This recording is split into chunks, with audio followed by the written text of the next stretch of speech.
Oh boy, we're live. Hello, it's me. This is my face, you big beautiful bastards. Um, I'm Verdi Augusto. This is the Schumann Resonance Harmonics channel on YouTube and Facebook.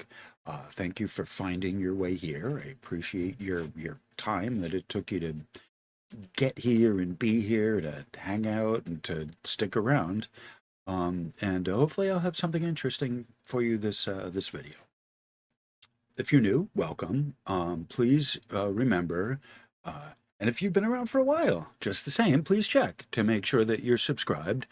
And if it wouldn't be too much trouble, please hit the notification bell and select all, or you'll likely get none of the notifications, or they'll come later than they already do, or it's tough enough getting your notifications and getting your videos that you like up in the algorithm, and you have to do what you can, the most work that you can, really, which is like, share, comment, subscribe, hit the bell, check check your channel often. So these six things, plus, uh, you know, like if your channel, your favorite channel is not monetized, you really need to go over there. And I'm not monetized. A lot of them are.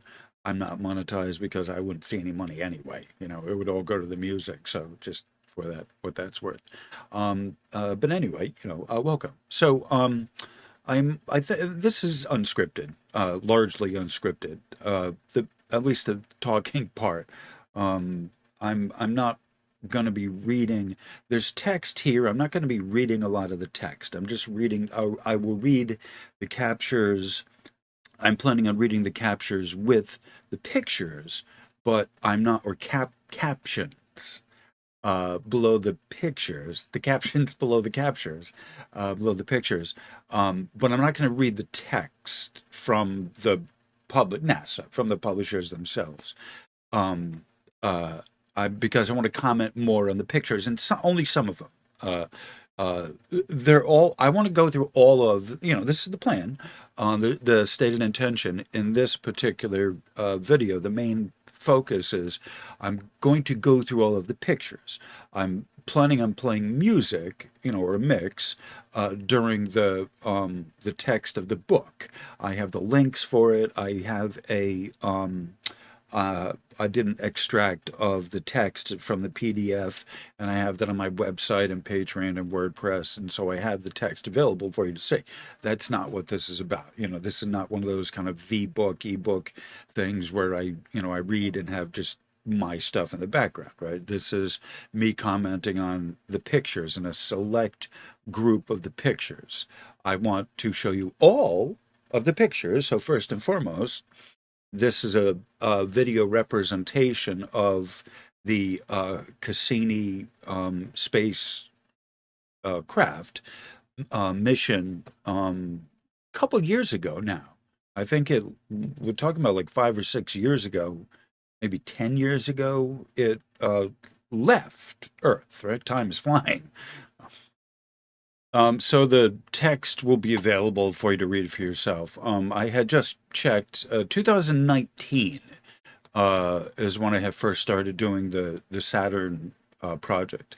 And I think what I'm planning on doing is maybe do an introduction to the Saturn series, or what I'm doing here, and then which I can kind of do as an kind of extract, and then get into the material itself. All right. So this was uh, part of what I'm explaining as the final exam, and before uh, this would have been what I would have been doing if this is part of my lifeboat, the lifeboat series that I was doing, which would have been what would have been doing had I not been doing Schumann resonances and atmospheric electromagnetics. I've always been a sky watcher. I've always been interested in the sky. I've always been interested in the planets and the Saturn and the solar system and all of that. So, just for me, what I love doing, I would have, kind of been talking about Saturn anyway, and a lot of interesting stuff. So this is one of those things that have been working on, and the written material, the other written material that go with it, my DJ space written material, uh, my video channel as a surrogate DJ uh, studio, as I kind of joke, um, and so I really have wanted to talk about what's going on in the rings of Saturn. All right. And or discuss the nuts and bolts of it. And the idea, what my guide said to me is that we're planning on, it's Saturn. It's Saturday, right? The day of this day of the week. It's two of Saturday, but close enough to Saturday, Saturn's day. Uh, and I probably should number that, do the title number to the actual, Saturday's the 22nd, right? So I'm still in the 21st. I have this title of the 21st, but I think I'm going to have to do it the 22nd because Saturday is the 22nd, not the 21st, technically speaking. I'm a technical guy, technical shit matters, for what it's worth. So, so in a nutshell, I had planned on doing the the the explanation of or the exploration of the ring system of Saturn. Um, and around that time, the thing about Cassini, what I have here, was made public, made available.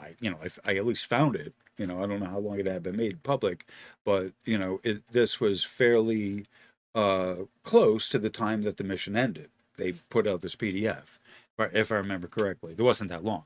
Um, and so this was from 2019, like I said.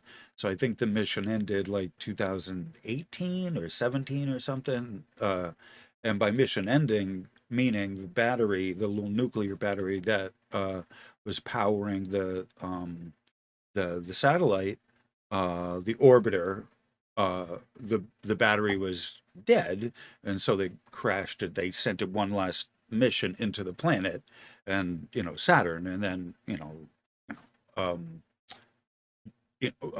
then broadcast. So that was the end of the mission. Like I said, that was at 17, 18, somewhere around there, if I'm not mistaken. And hopefully it'll clear up clear that up. So I've been, I think there's a small point to be made about this and why I'm talking about this as part of the introduction of the written work that goes with it, uh, is because I don't think I need to introduce this. I don't need to say this, but I'm going to because it's my life. That while a lot of people have been making videos and doing that work, they're doing this public, their thing. I've been doing a lot of writing. I've been collecting the research and the writing that I had intended on doing during or for the content of a potential channel. So, this is fascinating to me. So, in general, people, we do, our life's work, like this. We make channels over stuff that we're good at, we're experts, or, or that really interests us. We research on, so on and so forth. And so, the Schumann resonances, I guess, is all of that, and then more. But certainly, um, the Saturn and the Cassini mission is something that was fascinating to me. Saturn, it's the ring planet. The rings of Saturn are fascinating and unique and interesting, and it's kind of there's other ringed planets, but not like Saturn. It's unique by the extensiveness of the ring system, right? When you start looking at least certainly in this solar system, the other planets have rings, right? Okay. Ringed planets are not unique per se, but Saturn's is. Okay. So that's fascinating in itself. And so before the dedication of the Schumann resonances, I had planned on looking at, a lot of interesting stuff like that and, giants in the land and what that meant and, giant trees and, so on and so forth. So, um, uh, the exploration of early man and, these kind of fascinating things. So that's the back burner now, just for, for what it's worth. I'm not introducing that as a topic of discussion. Oh, hey, folks, you know, um, I'm just saying like that was originally what in fact, the WordPress blog is still, in the background, it still has that name, Giants in the Land, and I still like that. I still keep that. Um, it'll, may it'll pop up when the Giants start popping up. That'll become relevant. I'll need that name. In the meantime, uh, uh, so, um, so my guides have said to me, it's time to shift gears. I've done a lot of and I've said this in the comments. I've been talking about this. It's time for me to shift gears because I need to, right? In part because I want to, um, you know, uh, but because we need to. It's just that time. I still do the observations. I think that's important because of what they are, right? I still need to do that. The cornerstone of the Schumann resonances. It is the name after all. Oh, good golly. But the other things, the lifeboat kind of stuff that I was talking about, and the things that I've been working on the longest with the writing, right? And so this is one of those things. Like I said, it's the final exam kind of thing. Hey, like the end game. Okay, well, final exam time.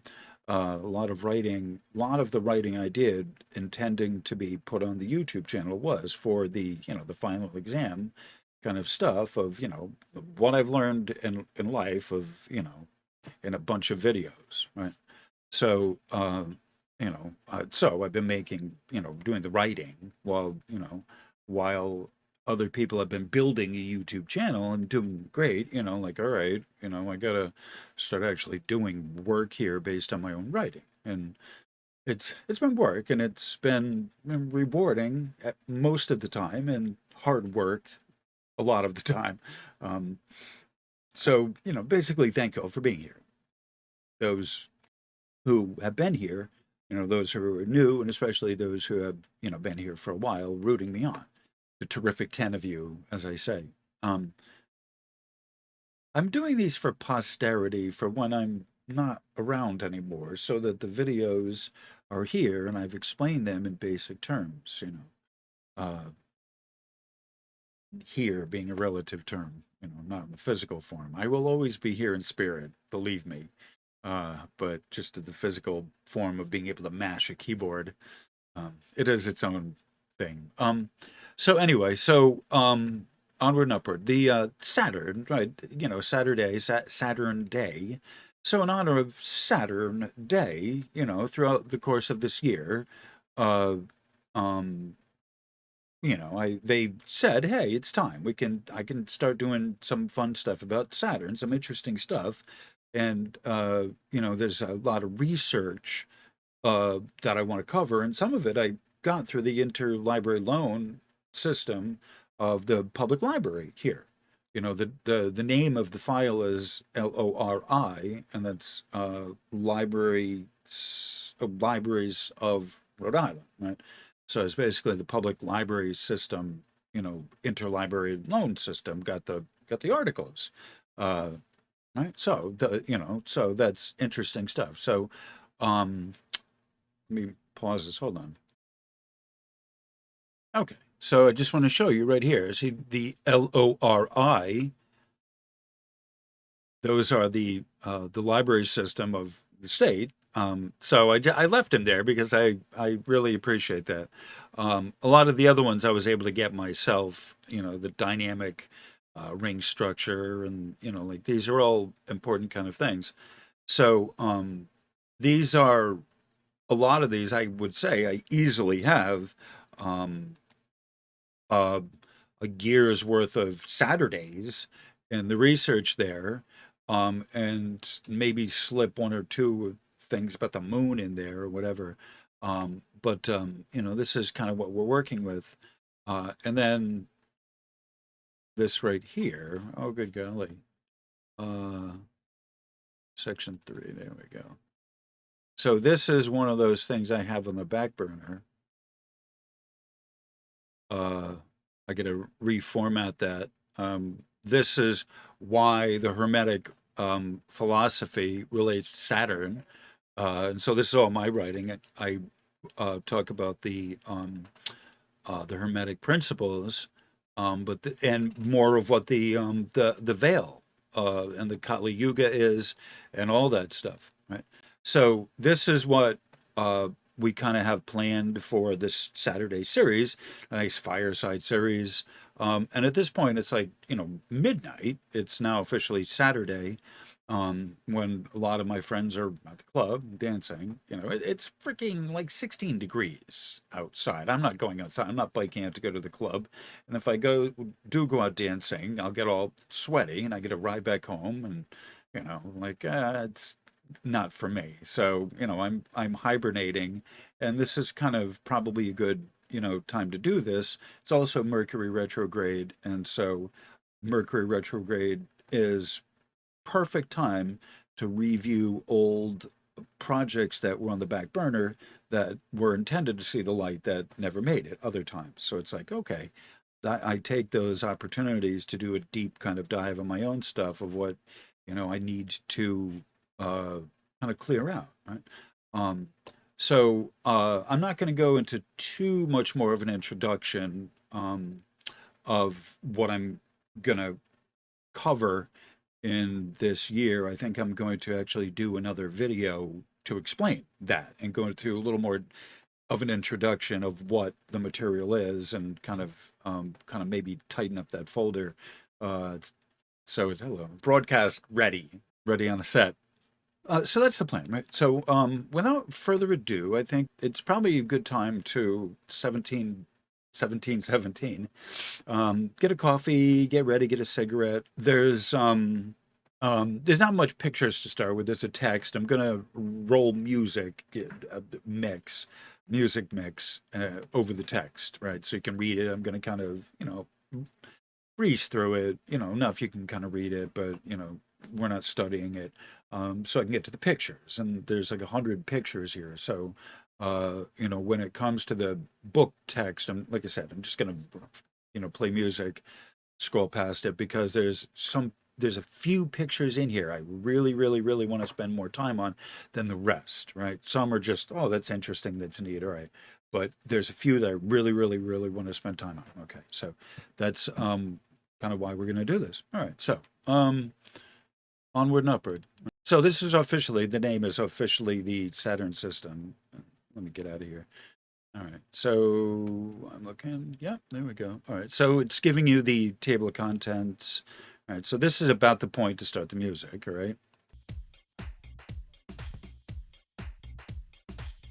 All right, so I think I'm going to have the music kind of playing in the background, and maybe have the mic on so I can comment and make some pithy remarks if need be.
All right, so apparently the link is, you can click the link through the PDF. Just, make it easy for you, guys.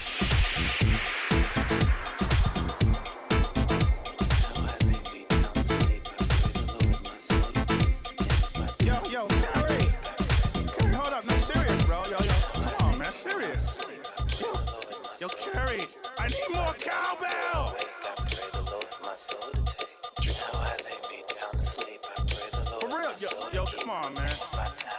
why y'all messing with me, man? Yo, but for real, y'all. Can you just turn it up a bit?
the days of us we spent together. Visions of you and me in my mind. Oh, how our bodies intertwine with each other. Can you hear me? We made so many positions, some I can't even find in a book, you know.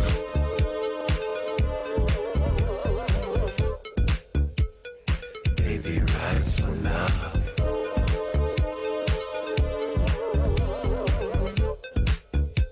Relate. Oh, make me scream, baby. Please. You know the way I felt when you undressed me. And when you put your hands deep down on my You know what I'm talking about, baby. Dig.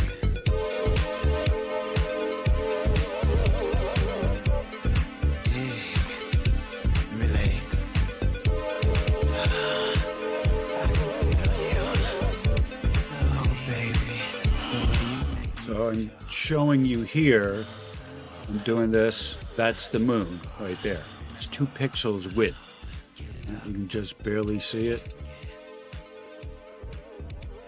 And I'm pretty sure that's not my dirty screen because it is going up with the picture. When I go to bed at night, I think of you with all my might. Oh, the things we did together. You know, if they would put my thoughts in a book, it would really be X-rated, baby, for you.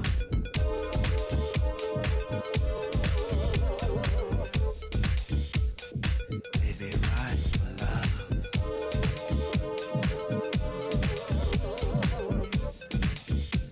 Alright, now ride me, baby. Baby, Baby.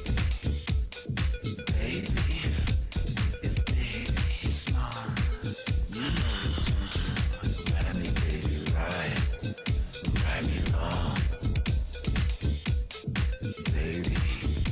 Oh, baby. baby. Why don't you look, baby? I wanna fuck you Not trying to be all nice. night long. To tell the truth. Remember, Friends, relate to the message at hand. Prepare for the Revelation 7, the final conflict.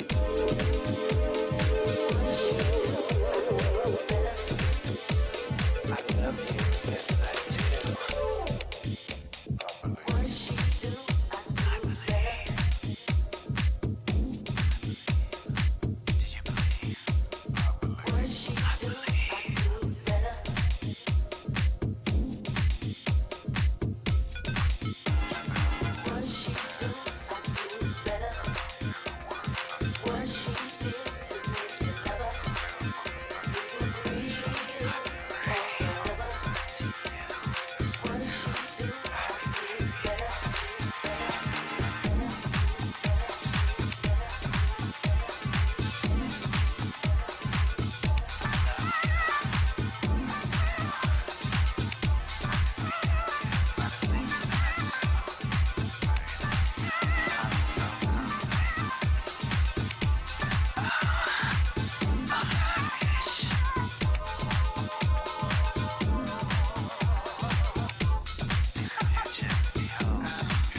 Okay, so I'm pausing this just to say that in this is the PDF that I got. There are more colorized versions, and I'm pretty sure there's color in this, but this is not a colorized version. This is not the actual this is like a composite, and this is actually not the optical range. There was, they do these in, X-ray and all these different wavelengths, and they compile it into a lot of times a visual light data. All right, so there is a colorized version of this somewhere, and it's fantastic. The color of this is like a blue-ish, it's iridescent. Okay, and so they're not giving you, even in the optical range, like it's fabulous from what I understand. Okay, so this is not like an actual real color picture of this. This is just black and white. And I sing a lot of these, and I'm like, where are the color versions of these? But it's like, all right, dude, you get what you get. Okay, so just for the record, uh, just, I don't know. I'm not sure what I was saying, but like this isn't the actual real color of this. Just for what it's worth, you have to do remote viewing or something like that, out of body experience to get the real actual color of it. Like NASA, NASA, never a straight answer. So whatever. All right. So this is a good approximation. Like it's like me with a low resolution picture here, right? I'm wearing a green shirt. You can't tell. The hat is this is blue and that's purple. It's a low resolution, low light kind of thing. And that's I do some of these videos sometimes for that purpose, that in a digital world, if they've kind of yeah, it's an actual image, but there's a lower quality, low resolution layer of an image. And I will tell you what, right? If the experts brought like my image on here, like they could extract more color information out of it based on algorithms and based on whatever. So, I mean, the information is still there theoretically, technically, if you know how to extract it. All right. So, with that said, with that rambling interjection stated, I don't know.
Okay, so right there they explain this, okay, that there's 3 color filters, right? So, ay caramba, it's important to note something, that when they send these spaceships and exploration vessels out there into the great beyond with these sensors and meters and machines and technology on it, okay? It's not like what you would get at Home Depot or like B&H Camera. Like, JPL makes technology. Like they invent stuff for these missions, And then people go to JPL and then they, they license it and whatever, and then they make it. Like Velcro is one of them things, right? Believe it or not, microwaves technically, well, believe it or not. So they like they have cameras that are very sensitive and they break the light up into light waves, like components, light components. Like you when you see the sun, the angstrom, the different colors, it's not the color of the image, it's a coloring to that wavelength to help you visualize, okay? So part of it is kind of using an artificial way of extracting color information and then recompiling it so you have a visual aid of it, right? So, but the camera itself wasn't taking one image like you would on your regular camera. There's like a filters that take wavelengths of it and then it compiles them later and you get one solid image, but it's of the individual components to it, the base and the filter, right? The filtering, right? So it's important to understand the filter. I've when I talk about the Schumann resonances and I talk about the spectrogram, I talk about the filtering there, and that's it's extremely important when we talk about radio and audio, video, music, resonances, harmonics, related to technology, related to the metering and all of this stuff, the filtering, the filters that are used, right? So, what is the filter? Like it's important to note, and if it's a real true scientific research, they tell you the filters that they're using, just so you understand, okay? And they give you some technical detail. A lot of times, in the end, usually in the end or in the credits or whatever, they'll give you more technical explanation of the means and the methods that they used to get the images, because it's important to know what are you using for that, right? It's techs, we need to know. We want to know, we need to know, right? And certainly, if this is our tax dollars at work, you've got to tell us, what are you using? How are you getting the images? So, so that's why it's important. The mysterious six-sided weather pattern known as the hexagon is visible around Saturn's North Pole, right? So you see it here, the ding ding, but you're not getting a close-up of it. You bastard can't give us you can't give us the full spectrum of light and everything you did. You just give us this crappy, looks like a bowl of oatmeal, right? Like, this is what I'm thinking when I got that. Like, just swirling some brown sugar. Like, yeah, that's what it looks like. It's oatmeal with some brown sugar swirled in it. And here's some little milk, like cream. Screw you, bastards. Right? And some butter. Well, that's what this is. Right? I mean, at least here you see there's a different color there. Well, we can't get that. That's what our tax dollars paid for. And you wonder why I hate this fucking place so much. When I get my form back, just stuff will be better. Just don't trust me. When I get my original form back, just the stuff they've hidden in line, you don't even know. They said you've got to do your time here. Wait till you're out and then explain it to people in your new form. Oh, that's what you meant? Yeah, that's what I meant. All right.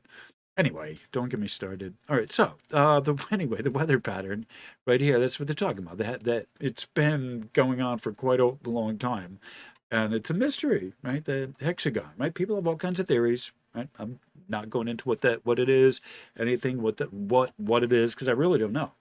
I hear stuff about it, but it's got a magnetic component to it, and the shape itself is very interesting.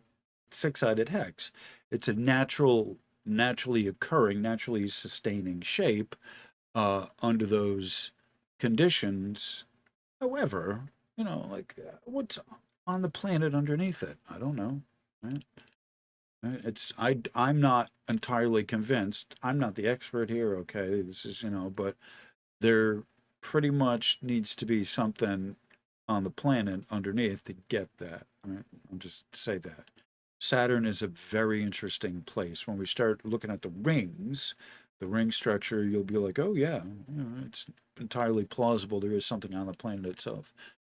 All right. So the mosaic, right? And so that's a number of pictures all put together. And this is an interesting one. Taking in the rings in their entirety was the focus of this particular imaging. The camera exposure times were just right to capture the dark side of the rings, but longer than that required to properly expose the globe of the sunlit Saturn. Consequently, the sunlit half of the planet is overexposed. Okay, that's what you're looking at here. It's an interesting picture. What are you looking at? Right, so that's what you're looking at. But longer than that required. All right, consequently, the sunlight half is overexposed. A strip of twilight on the globe displays colorful details in the atmosphere. Bright clouds dot the bluish-gray northern polar region here. In the north, the planet's light side glows golden in reflected light for the ring's sunlit face. Right. So, this is an interesting, fascinating picture as well. Okay, and this one's saying that it was made up of 65 individual Cassini observations. Right? Look at the way it just translucently glows. Like, that's freaking fascinating. And this is the infrared band of at the wavelength of 2 microns. Okay. Green to indicate sunlight. So they've artificially colored this to show you what the wavelengths are. So red indicates thermal emission at 5 microns. The heat emission from the interior of Saturn is only seen at 5 micron wavelength in the spectrometer data and thus appears red. So that's fascinating. All right. That's interesting. Not one of the ones that we're examining, but it is fascinating, right? You get to see. All right. It says Cassini gives us true color. We get true color this time. Hooray. View of the largest, most intense storm observed on Saturn. This image was captured on February 25th, 2011, when the storm had formed a tail that wrapped around the entire planet. Some of the clouds moved south and got caught up in the current that flows to the east, which is to the right relative to the storm head. This tail appears as slightly blue clouds south and west of the storm head can be seen encountering the storm head in this view. All right, so that's basically the storm meeting up with itself. All right, that's what happened there. It was a storm and it traveled around the globe and it met up with itself. Right? Essentially. And so then it kind of is moving. It's still moving out of its way, right? It's basically what it says. All right, this is winter approaching. All right, so I'm going to go back to the music.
Jump and shout and tell them be positive. Live the life you love.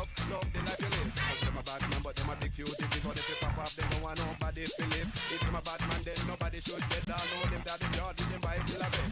But from a bowl, never know the rule. They never did go to basement jack soul. But we will if it is, every a shilling make sure them not the next victim in a killing. Cause we are the knowledge, we got a good quality. Plus in a history, I know me economics, and we love music. That's why we bust up the garage if a guy wants to get him dead.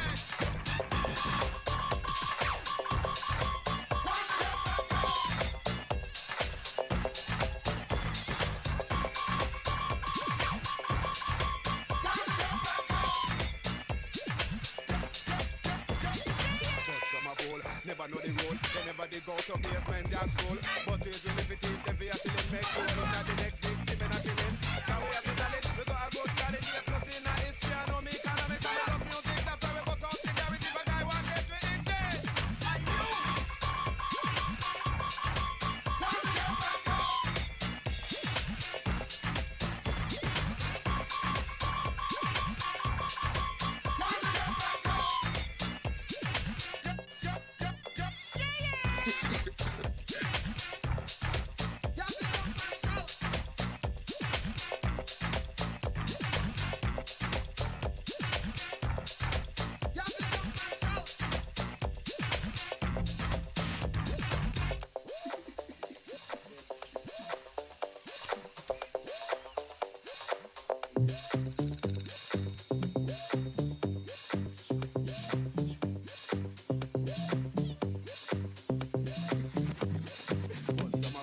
Never know the rule, they never did go to basement jack school. But we will if it is, then we are shilling make sure I'm not the next victim in a killing. Cause we have the knowledge, we got a good quality. Plus in a history, I know me economics, and we love music. That's why we bust out the garage if a guy wants to get me in there.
All right, we're going to pause the music here for a minute.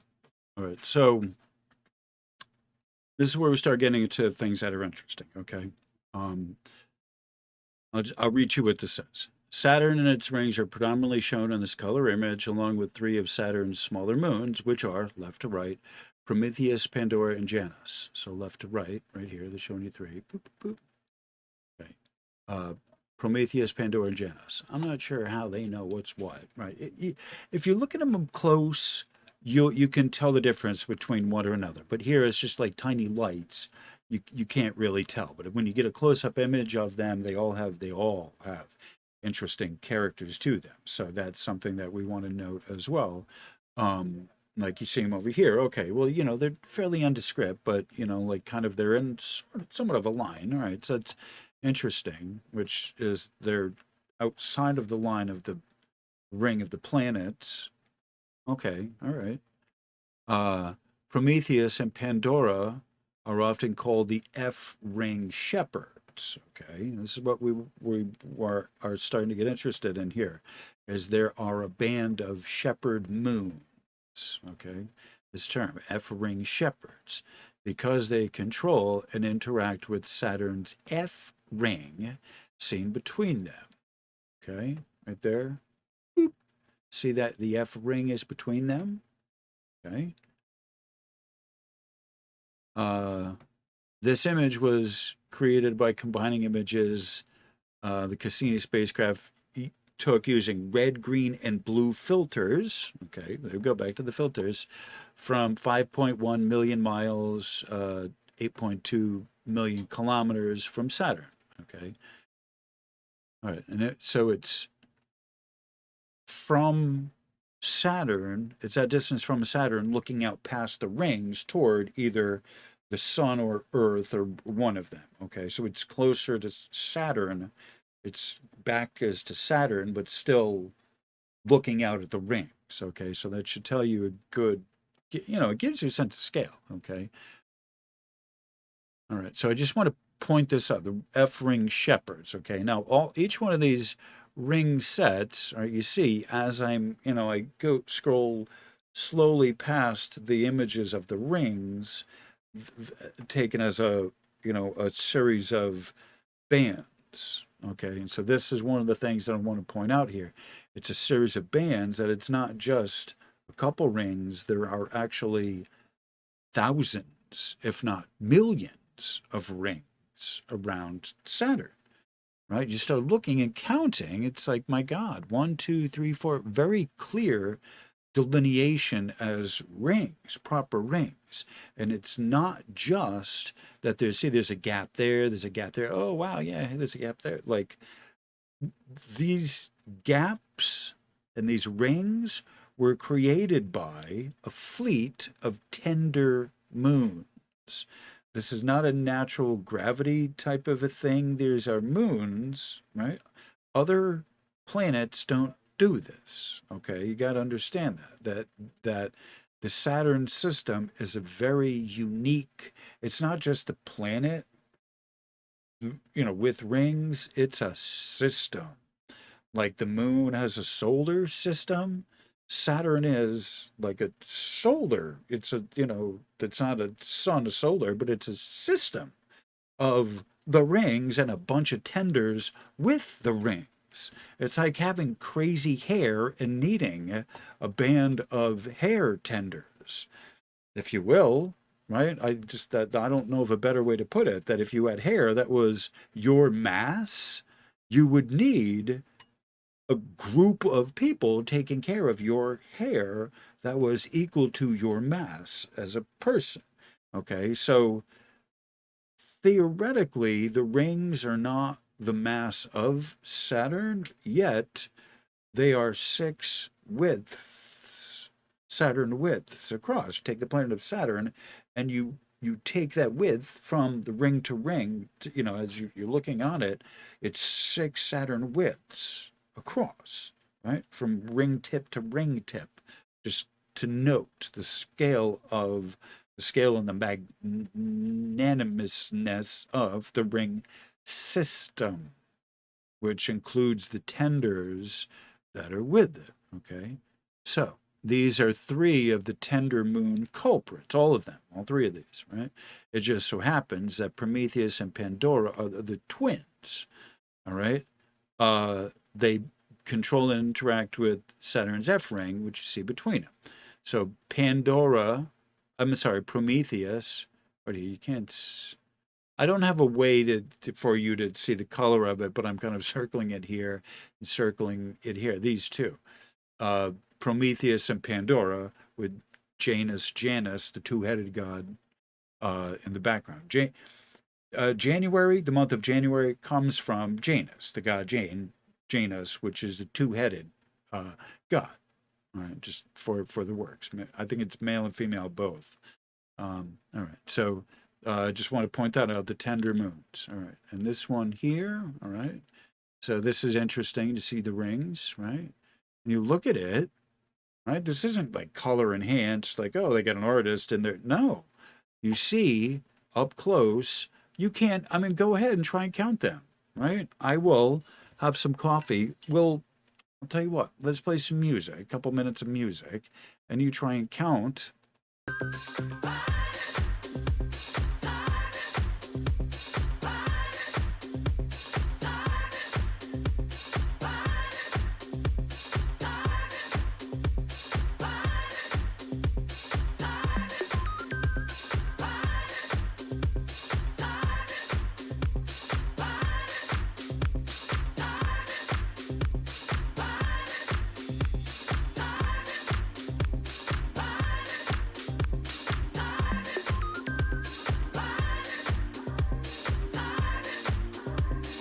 Okay, time's up.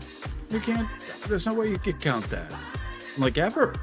Right? Even with a great high clear picture, high resolution, even with a clear picture and high resolution, I'll blow this up. Wait, hold on. Do we dare even start counting?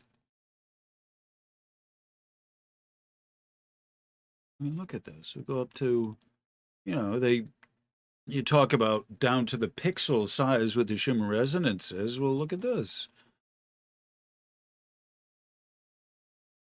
And look at all the different sizes, different colorings, right? It's just important for you to see this. Like when I first saw this, I was like, oh yeah, the rings. I knew there was a lot of rings, but like, holy fuck stick. Like seriously, holy bomb to the umpteenth exponent. Like, are you kidding me? Wow. Wowzers. Wow. Just wow. Wow. Wow.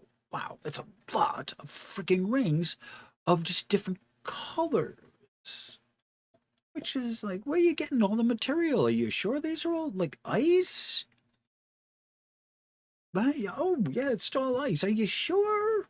Really? Really? Really? Like, you guys know what you're doing. We're going to get into this in a little bit, that no, it's not all ice, because what's happening too is that they're measuring. This is one of the reasons why at 59:59, this is one of the reasons why I want to go into the, me, always watching the clock.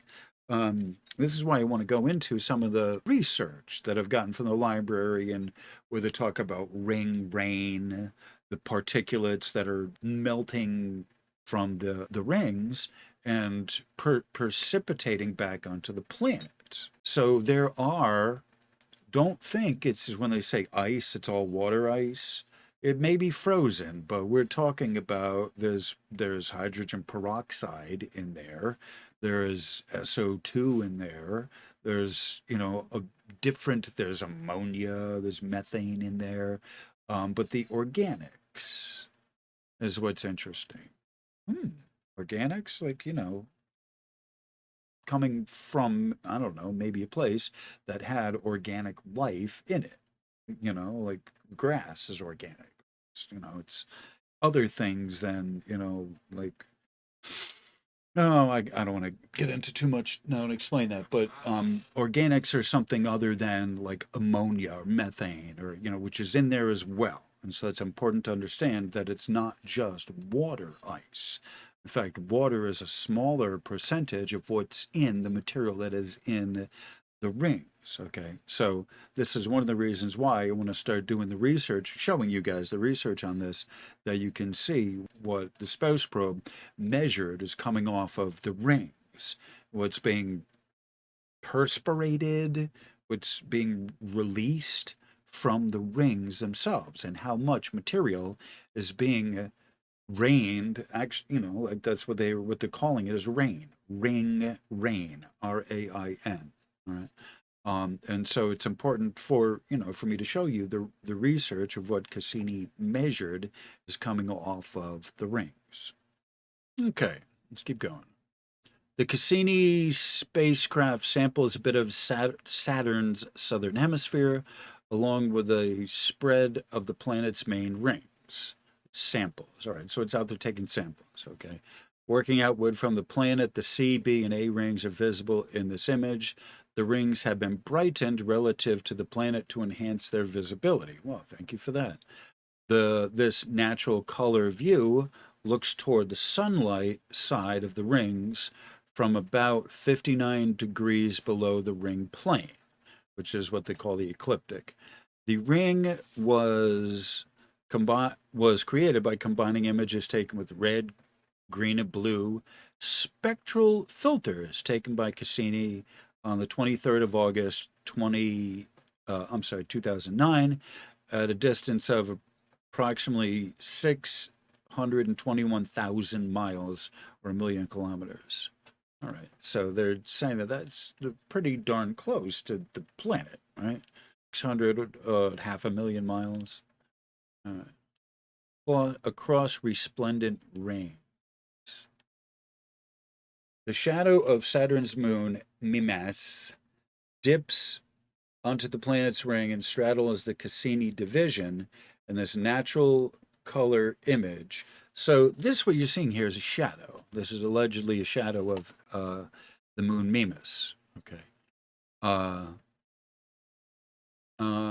Straddles the planet, the Cassini division, in this natural color image taken as Saturn approaches its 2009 equinox, which occurs only once every 15 Earth years.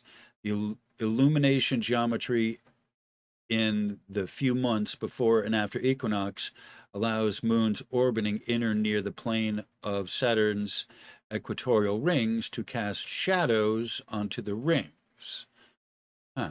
This view looks toward the sunlight side of the rings from about 52 degrees below the ring plane and was created by combining images taken by Cassini using red, green, and blue spectrum. All right, that's interesting.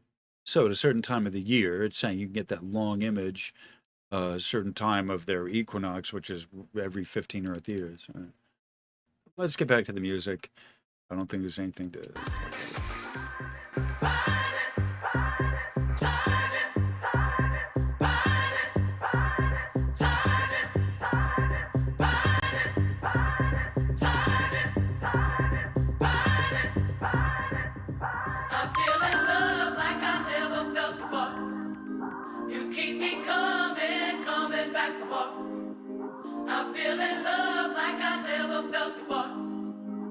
Keep me coming back for more.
Gotta work. Gotta get on the clock. All right. Yeah. This is one of them, right? Saturn's moon, Prometheus, having perturbed the planet's thin F ring, continues in its orbit. The gravity of potato-shaped Prometheus, which is 53 miles, right? One of the moons is 53 miles or 86 kilometers across. It looks like a pill. Periodically creates streamer channels in the F ring, and the moon's handiwork is visible in the dark channels here. This view looks toward the northern sunlit side of the rings from about 10 degrees above the moon. Above the ring plane. A star is visible through the rings near center right of the image. Can we see that somewhere? All right, so I don't see the star there. All right. This is one of the ones I wanted to point out, right? The Tender Moon fleet. There's a fleet of these, Prometheus being one of them, right? Within the ring itself, right? Within the ring, it's cutting a cross section out of the ring or into the ring. Right? So the ring is no longer a solid. It's like on the highway. If you've ever been on one of those rumble strips, that's what that made me think of, right? If it's like when I see the rings of Saturn, I just want one of the things that I write about, and this is one of the things that I'm in my writings that I bring up of why this is important, is there's a resonance to all of this, and I think of a record, an LP record, like a flat disc with the grooves in it, being a record that sets up a tone, a music, it's frequencies and vibrations and resonance. All this is music, right? I think of, when I see the Saturn rings, I think of that as well. And like, what is the harmonics that are playing? What are the music that's playing from this? So I'm pointing out, I can't answer that. I'm not answering that, right? I don't know enough to answer that. But I do know enough about records that by establishing a groove, you establish a symphony as you go over and over and over, like pattern. It's about patterns. It's about, establishing a resonance. It's about establishing a frequency, right? This is, when we're talking about frequency, this is one of those things. You can see the frequency of this moon messing up or messing with the ring structure. I think that's right. It's good. This was one of the first pictures I saw that was striking when they talk about the tender moons, okay, or the fleet of tender moons. And you will start going into or start talking about more pairs. These things are not working by themselves, right? They're working as pairs or teams, right? It's a fleet of them, actually, right? They're working as a group. It's not just one or two moons, right? They're working, this is an organized system of these moons that are acting together as a team, right? So this is one of the things that we're showing you here, is that's what this guy's job is it's kind of cutting through this, slicing the material this way or in such a way to get the shape that it's looking for, okay, the geometry, right? I think that's the best way to put that, right? Back to music.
Okay, so they're giving you a kind of a close-up of the F ring, which is the one furthest out from the planet. And they're named, generally speaking, they're named sequentially, or they're named sequentially of when they had noticed them or found them. Oh, discovered, yeah. They name them after some person when they discover them. The personality of science, so is always naming some invention or some discovery after a person. They can't name it after the thing itself. They have to name it after a person. But anyway, the zeroth principle. Anyway, so they're telling you with the phenomenon, the F ring. I'll just read you what it says. The F ring shows off a rich variety of phenomena in this image. Near the lower right of the F ring, two fans of material, and so you're looking at, kind of, you can't really see it there, but there it fans out, it kind of displays out, radiate out from the main strand or the core of the ring. Kinks are apparent all along the core. The dark channels cut into the main strand, activity resulting from the recent interaction with the shepherd moon, Prometheus, which cannot be seen in this image. This view looks toward the sunlight side of the rings from about. They keep showing you. I want to point this out, right? They use the term shepherd moon, and then they just kind of dumb it up. Okay, they look literally. How there's dumbing it down. Well, there's dumbing it up for you as well. That they just come up with this phrase and call it shepherd moons, and then say, well, they act in this kind of unique way of keeping order, right? The shepherd, right? But we're not going to say anything more about it being an organized system. I mean, they are calling it the Saturn system, Okay.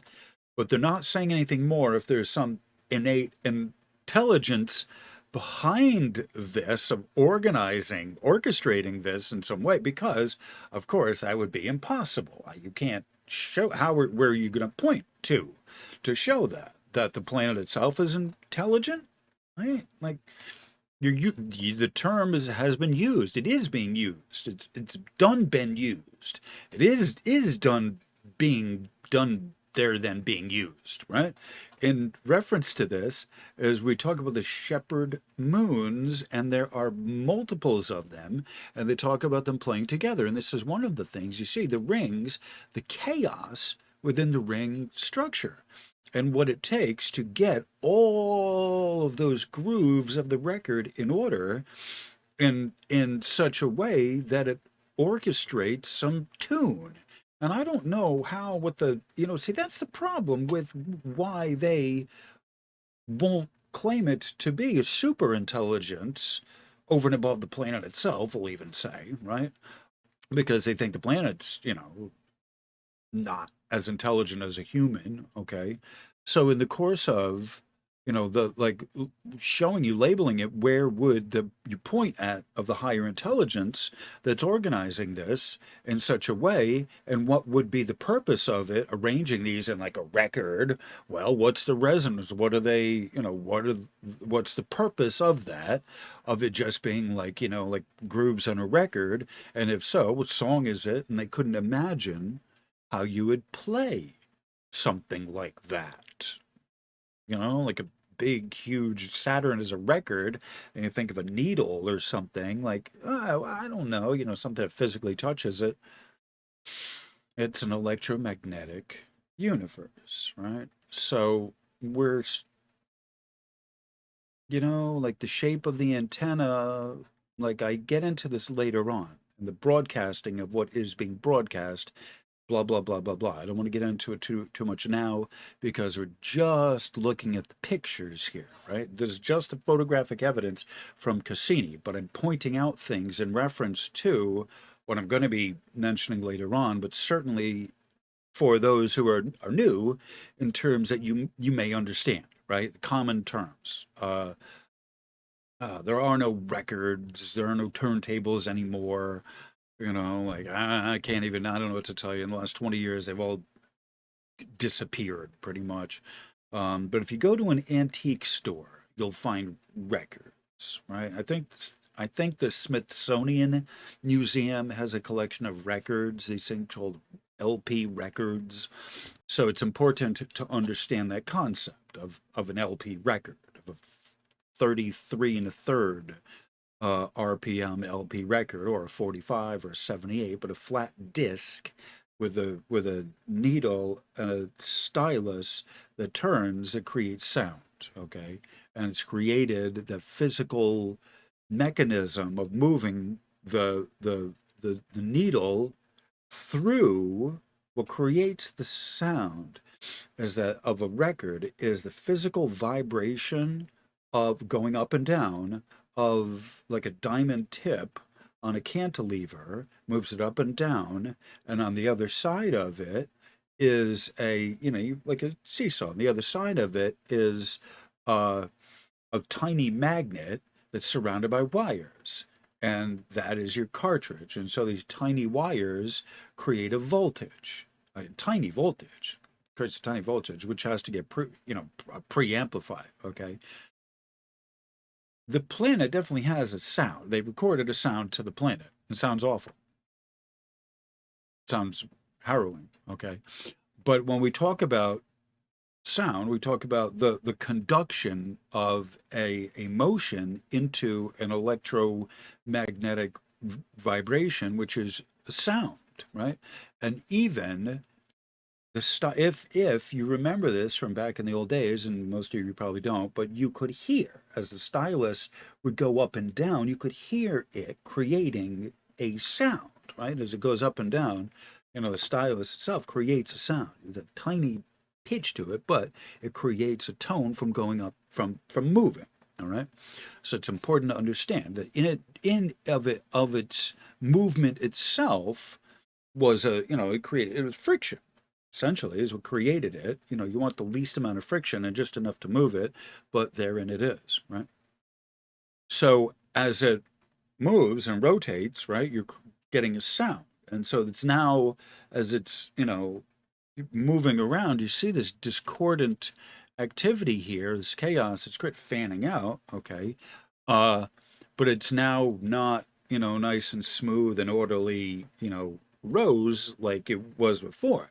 It's tumbling it up, and then another one comes by and scoops it up and then moves it to a different place, right? And it's where it moves it that we're going to talk about that is really important, that it's taking it from the gravitational well of the rings and stacking it. All right, so we'll talk about that in a little bit, all right? Yeah, kinks, all right. So I showed you this, all right. So this is one of those other ones, too, that I want to show you. I'm not going to talk about. Blériot. Blériot. Oop. This actually here is Blériot. Okay.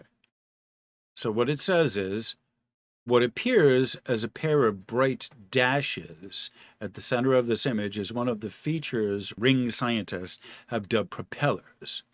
This propeller, named Blériot, marks the presence of a body that is much larger than the particles around it, yet too small to clear out a complete gap in the rings, as moons Pan and Daphnis have, and become a moon in its own right. The moonlet at the propeller's core is too small to see, but gravitational disturbances in the rings betray the moonlet's presence. So you see, in the middle of the propeller, it's where two, like, that doesn't quite match up. Okay, rings that should be here are like that, something, you know, something like that, just to give you a kind of idea. You don't get a good picture of it there, but in the smooth, you see all the rings, the smooth harmony of the rings moving and moving and moving. In the middle of that is like you take, I'll give you the analogy as I thought of it. My guides kind of gave me this picture that in the record analogy, if you had all of, you know, one complete song was one revolution, and then you have another song, instead of it spiraling, okay, this is the analogy they gave me, that the rings don't spiral, okay? They're bands, okay? It's important to understand this. They're bands that are normally independent, and there's gazillions of them, okay? These are not the particles and all the material that's floating around. You see how well organized the material floating around Saturn is. These are not random collections. These are banded, and they are held together as a band. One ring to rule them all, as it were. Okay? So they're all banded together as a solid ring. However,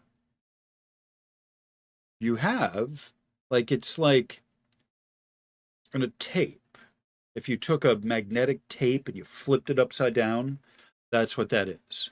The song on the other side of the record, that's what that is. You have swapped two paths. So what would have been one complete circuit, you're now like a Mobius strip, if you will. You know, you've created a bridge. Right? They're calling that a propeller, but it's a bridge going from one track to another, okay? Where you've swapped them, you've connected, you've linked them together, okay? And in the middle of it here, they're telling you this right here is a little tiny guy right there that is in the middle of that, kind of holding that, the two of them as cross, the bands holding them, what would otherwise be two or more separate bands, it's holding them together intact through its gravity, okay?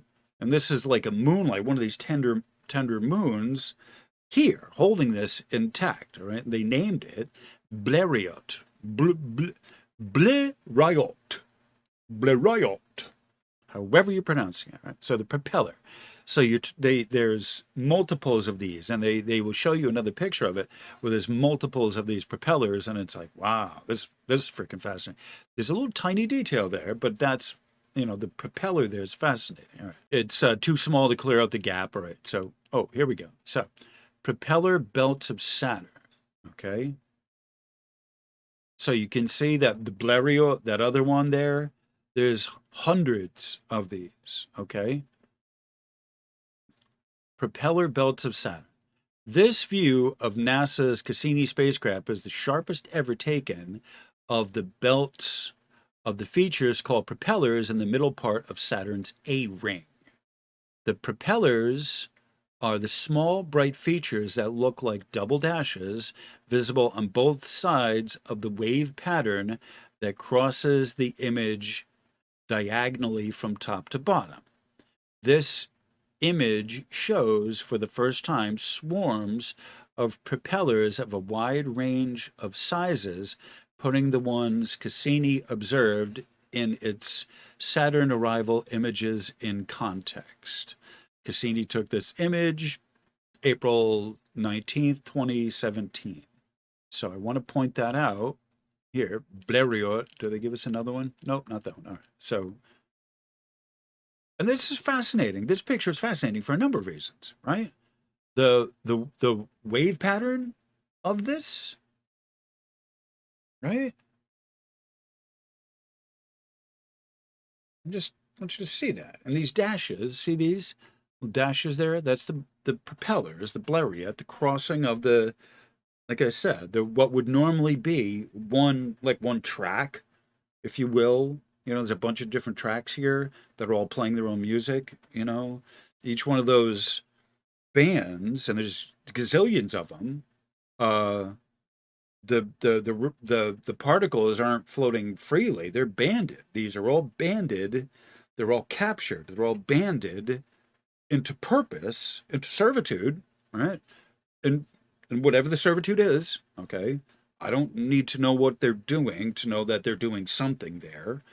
And you see how these bands are within. Again, this is, there's main rings, and then there's rings within the rings, like wheels within wheels, and there are patterns within the overall rings and the bands of the main rings themselves. As you start getting down, and you start seeing, like the wave patterns, harmonics, and these things of the rings of the planet, that it almost is like a material made up of individual ice cubes of all kinds of sizes and different types of water is one of the material that's in here, okay? Ice water, okay. However, by the tender moons going past it, stirring it up, doing what they do, the friction of it releases the water as being ice, turns it into a vapor, if you will, and then refreezes into a solid. Okay? So, by them working and reworking this, they turn the ring material into a solid. Right? They're no longer particles. Yeah, it's like if you look at anything close enough, you can see the particles in it. But from this perspective, that's a solid. Right? That's a solid material. And once you've melted the water ice and refroze it and everything goes back to being something else, it's now not its component elements, and you have created new material. You've frozen it, heated it, and froze it. Okay? And so we're talking about the fabric of the material of the rings, right? So this is one of them that's fascinating, all right? Sawtooth shadows. You look at this here, all right? This right here, right? This is what I want you to point out. This is what I want to point out to you right here. All of this. They're talking about sawtooth patterns. There. And this guy here, right here, is the most fascinating of all of them. Okay? What are we looking at there? I'll tell you. Oh, it looks almost like a little eye. Oh, there's that. Fitting, I say. All right. Jagged-looking shadows stretch away from the vertical structures of ring material created by the moon Daphnis in this image. All right, so right where I showed you that little spike there, okay, that's the moon itself. Okay, that's the shadow of Daphnis, the moon. Okay. All right, so it was done on the equinox on the 27th, August 2009 equinox, which occurs once every 15 Earth years. The illumination geometry in the few months before and after equinox causes out-of-plane structures to cast long shadows across the rings. Daphnis, 5 miles or 8 kilometers across, is a bright dot casting a thin shadow just left of center of this image. The moon has an inclined orbit, and it gravitationally perturbs the particles of the A-ring, forming the Keeler gap's edge. So that moon, Daphnis, okay, Daphnis, and it's interesting that you should go and look up these names. I probably should. Maybe I'll do that one time. But they're interesting, the names they give these things. We'll just say that. All right. So you see the height of that in the shadow, right? That's 5 miles. Okay. So that thing is 5 miles. Okay. So it's creating that kind of shadow. So these things you can see, maybe they're a mile tall. If the thing is 5 miles, like these are coming off of the structure of the edge of you see this, right? It's coming off of the edge of, right? It's a moon that's creating this gap in here, right? The Keeler gap. And all of these, you realize, are kept, the edges of them are kept not by gravity, but by a fleet of tender moons.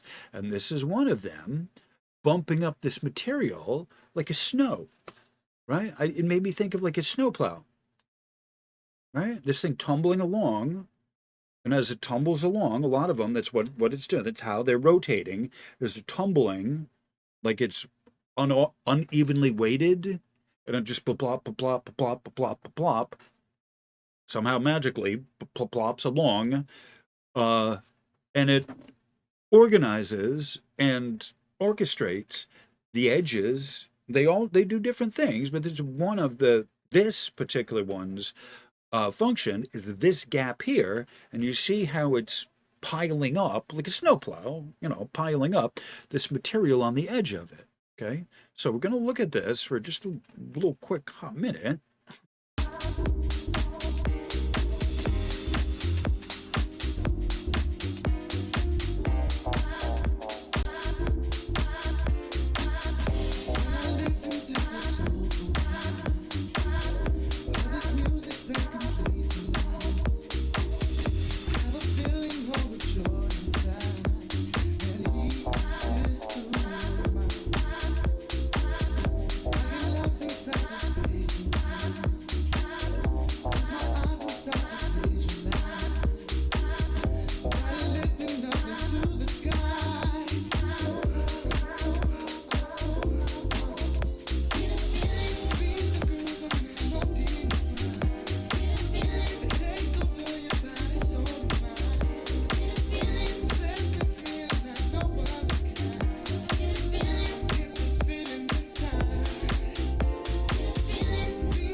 Okay, so this one's interesting. They're showing you a close-up of what we're just talking about, the Keeler gap. And you see how it's fluffing this up. And it says this close-up view of the Keeler gap, which is near the outer edge of Saturn's main rings, shows in great detail just how much the moon Daphnis affects affects the edges of the gap. Daphnis creates waves and the edges of the gap through its gravitational influence. Some clumping of ring particles can be seen in the perturbed edge.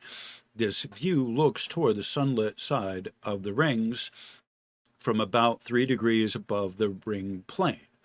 Right? So it's like real close to like right on, and it's giving you a good view of all this material that gets fluffed up on one side of it. Right? It's important to notice one side of it is getting affected like this. Interesting, right? Why? I don't know. I'm just noticing. Okay, and so here's a good image of this, right? The side of it, tallest peaks. Look at that. So you see them. So this right here is the edge of it, and these right here, right? All this, right? That's what's been kicked up by the moon, Daphnis, or if not Daphnis, one of them. It says, rising abruptly from the edge of Saturn, maybe not Daphnis, one of Saturn's B ring, are vertical structures casting long shadows on the ring in this image, taken by Cassini 2 weeks before the planet's August 2009 equinox. The vertical structures tower as high as 1.6 miles, which is 2.5 kilometers, above the plane of the rings, which are generally only about 30 feet or 10 meters thick. Right? So I want you to think about that for a minute. This is later me. I am inserting an edit in here. I wanted to bring your attention to something before I move on further. Okay. It's the ratio of the thickness of the rings versus the height of the peaks, which are coming off perpendicular. So perpendicular means at a 90-degree angle, essentially, going the opposite way.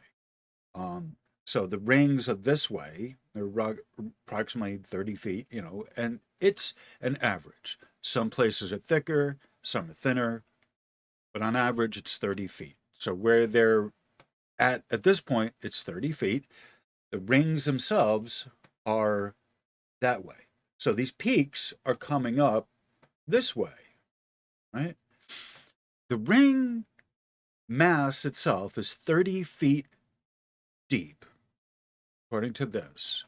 And yet the peaks are coming up perpendicular at a measurement of about 1.5 miles. Okay? A mile is 5,280 feet. A mile and a half is half a mile is 2,640 feet, gives you a grand total of 7,920 feet, or approximately 8,000 feet. So with a thickness of 30 feet, perpendicular to that are these spikes. So you see they're kind of tall and thin. That's what I think of as like icicles. So I think of icicles that as the water is dripping and dripping, it freezes, it refreezes, and they just keep getting bigger and bigger and bigger as the water freezes. So we're looking at the proportion of the thickness of the rings to the height that's coming off of them perpendicularly. Okay, so there's a lot more to say that I can say about this, but I'm mentioning the proportion, the ratio of the thickness of the rings to how high off of that baseline the icicles are forming. And once again, it's already been established, it's already been shown that there are tender moons. There are tending moons tending satellites that are creating this. That's not a naturally occurring phenomena. We've gone through already half a dozen pictures where it explains the tending moons and the satellites that are doing this, that are actually physically creating the different phenomena on the rings, that are creating the rings themselves, that are creating the divisions within the rings, that are creating the shapes of the rings, that are creating the widths between the rings. There is a fleet of tending moons that are doing this, and this is one of the examples of the tending moon fleet that is sculpting the rings. And this is one of, I looked at this and I was fascinating. These are structures that come off of the surface, basically, of the rings. And I think I've already read this. Talks about the towers as high as 1.6 miles from the 30 foot thickness of the ring plane. All right. So there's more I can say about this. I don't want to take too much time to this because some people may not get this and they may just just say, "Oh, well, that's not a big thing." Okay, but it's coming off perpendicular, and we're in the final exam, I'm calling it, the written work on Saturn. I explain a little bit more about why that's important and why and wherefore of this structure, the set of structures on the edge of the ring, going all the way around the edge of the ring, first and foremost, why that is significant. Okay. So I don't want to get into the details of that too much right now. I just want to point out the height of these structures, and they are legitimate structures on the edge of the ring, when, as you can see, the other rings behind it, like they don't have these kind of structures. All right. So we're going to be looking at this in the future. Okay. So we talked about the rings being a type of material. Okay. And they're ultimately, if you look at it down to their element, yeah, they're ice cubes of different sizes and shapes, but not once they've been tended to, it becomes a medium, right? You're talking about a material of sorts. You're talking about, like it's not just random assemblages. There is obviously, if the godless scientists, I'm calling them tender moons, and they're saying that there is a greater purpose, they don't know why or what or all, and we're not making a claim of what it's doing. I'll leave that to other people. I'm just showing you I'm just giving you the observations, right? So this material, and you can see how grooved that this material is, that you have 30 solid feet of basically an icy material that is made up of a lot of different pieces that what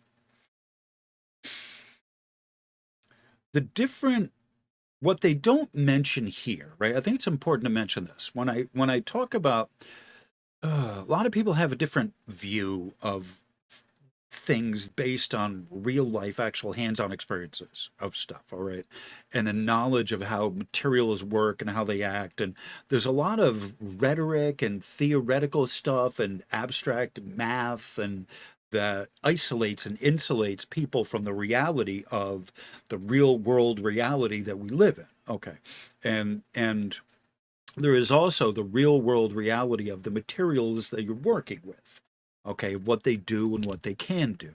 And one of the experiences of working with materials is them being different sizes versus them being the same size. When you're in food service, when you cut up food, you want all of the pieces to be the same size so that they all cook uniformly. Okay. When you're working with structural material, you will want different sized aggregate in there, bigger to smaller pieces, arrange in there so they all lock in place. Okay. So this idea of materials locking in place together, right? If you make, there's two sides of this equation. If you make something, let's just get off the, let's do a sidebar here for a minute. If you, I guess money is in the equation somewhere, manufacturing, making things easy, like these kind of things, manufacturing for humans, okay? When, let's look at this mindset. When humans are manufacturing things, we want the bricks, say bricks, for example, right? Building material, we're building a thing here, right? We want thread. You want all the thread to be the same size of a spool of thread, right? The type of thread that you're using to be uniform, right? This type of thread here is a it's grade A or grade B or class A or it's schedule 40. But whatever it is, whatever measurement, it's uniform. Schedule 40 is always going to be the same size pipe across the board. There's a certain filter, there's a certain screen that they use for uh, aggregate, for rock, and for building material, right? We're building something here, right? Certain sizes, the different size screens. So material gets screened on the size, and you want it all uniformly that grade to be the same size because you know what it is. Now, if we're building a road, a structure that you weight bearing, where you're mixing, like concrete is built with an aggregate, which is a rock. Okay, asphalt is the same way. Concrete is the same way. A lot of building materials are like that. There is an aggregate, and then there's a cement that puts it all together. Okay, so porcelain is a type of material. You want it all uniform and fine and very, very fine, so everything fits together, structurally as much as it can. Okay, but porcelain also, the offset of that is that it can't withstand an impact. Okay, because everything is very fine. There is a strong, all the grains are uniform. It's fine. It'll have a certain internal cohesion to it, which is wonderful. But I'm trying to think of the word. Not lateral, not tertiary. External forces on it can break it in a certain way. Glass is strong up to a certain point. You can shatter it easily enough with certain, there's a trade-off to everything. So while you have everything like steel is another something, the material that has a uniform aggregate to it, the building blocks to it, the grit to it, if it's all the same size, it has a certain cohesion and allows it to do certain things better, but it's not internally strong relative to building material that are different sizes that lock in place. Okay. And that's the best way to put that. So like cement and asphalt, where they have stone aggregates, the same, it's that type of a thing. All right. So this may seem off the mark. This may seem, far-fetched and far-flung if you're not into construction or building material, but let's bring it here to what I'm saying. Okay. What is the material? They told you earlier in this that there's a wide variety of material that is within the ring structures, the ring system, but that doesn't tell you the distribution of that material. And it may lead you to think that there are some rings that are made of bigger material and some rings that are made of smaller material. You don't know. It doesn't tell you. And they may not really have a clear understanding of it themselves over the fact of not understanding how things are built and put together and what makes some materials stronger than others. Like there's a lot of this stuff of what an engineer and a technical person would understand, but not a scientist that deals with abstractions and mathematical equations and differentials and all of that stuff, that works with just the abstract side, right? That you wouldn't understand. You wouldn't have come across it. You wouldn't have come across things locking together in that sort.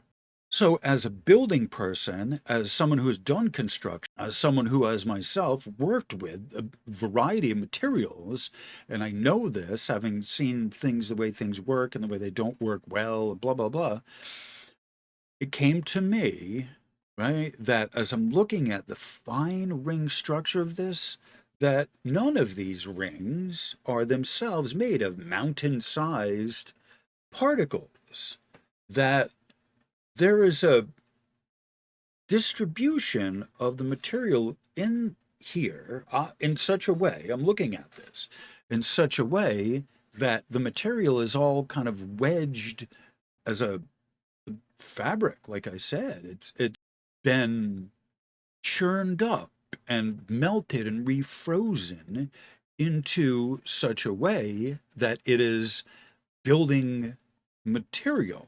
They're not free floating particles. I mean, they are in a sense, but they're not freely floating. They're part of a system.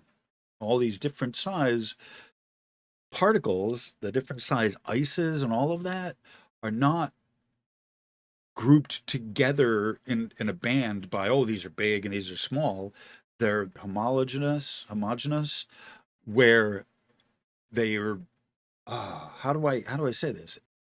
If you take a compactor and you vibrate the soil, you'll get everything so it settles into place. And that's sort of like the analogy that my guides are giving me here, that it's sort of settled. Everything is I'm calling it this material because all the different sizes have worked themselves out through being tended to. Okay, so the job of these tender moons, and there's multiples of them, are different types of jobs for the mission of banding the planet. Essentially, I think that's the best way to put it. All right, so let's play some music.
better way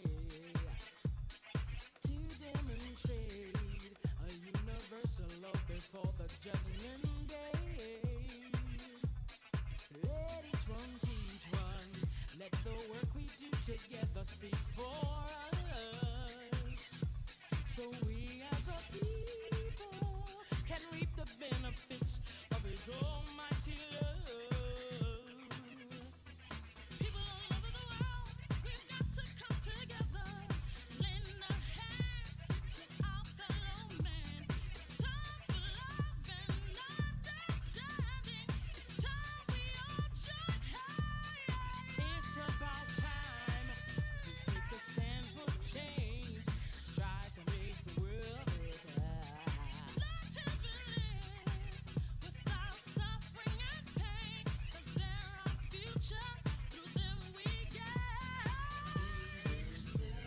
It's truth and honesty. We should teach them peace and harmony. People all over the world, we got to come together and lend a hand to a fellow man. It's time for love and understanding. It's time we all join hands. People all over the world. People all over the world. People all over the world. People all over the world. People all over the world. Join hands. People all over the world. Join hands. People all over the world. Join hands. People all over the world. Join hands. People all over the world. Okay, I'm gonna mention something here real quick. Enceladus, right? Water planet. Underneath all the ice. You see the alleged impact craters here, all over impact craters. Okay, alleged. All right. The craters, they call them impact craters. Okay. What it's talking about, I highlight these so you can kind of see them. Where's the water coming from? In the rings. The atmosphere of the planet is hydrogen and helium, right? Where's the water coming from, right? The liquid water. And so here, Enceladus, which is, because it's so small, it's barely 300 miles in diameter, but it's a water planet.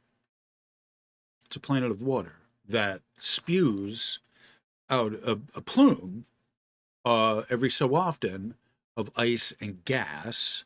And the gas is probably keeping the water somewhat intact. So they're saying that there's volcanic activity underneath the ice, and so that's why it's, spewing that up. All right, that's fine, whatever the theory is, I'm not going to question that. But I want to, and they're even saying it's an ocean of salty water hidden beneath miles of ice. Well, like Earth. I mean, liquid water is not that unique in the universe, or water is not that unique, but liquid water is. Most of it's frozen. Very few places is the liquid water on the planet as part of the planet's surface. All right, Earth is unique in that respect, and there's only a very limited range of distance from a sun or the star that you can be and still have liquid water. Where it's too close, it'll get boiled off. It's too far, it turns to ice. So there's only a limited range of availability of a planet to be in for there to be liquid water. And so you see some of, like here, this great example of a distance beyond the sun that it's, frozen water. All right. So I wanted to point that out. All right. Back to the music.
I'm going to pause this.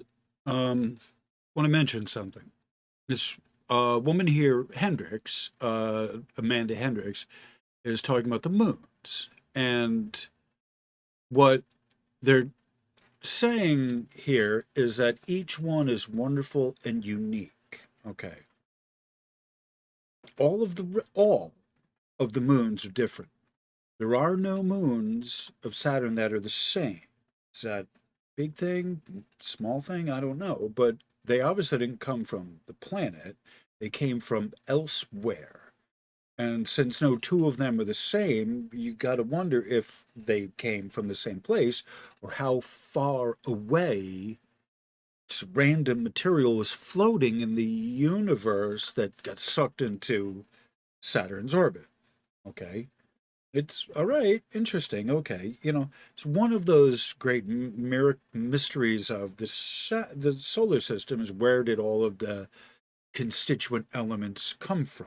And they have theories. Oh, it came from the planet, whatever, whatever, and you have to question it based on what's there.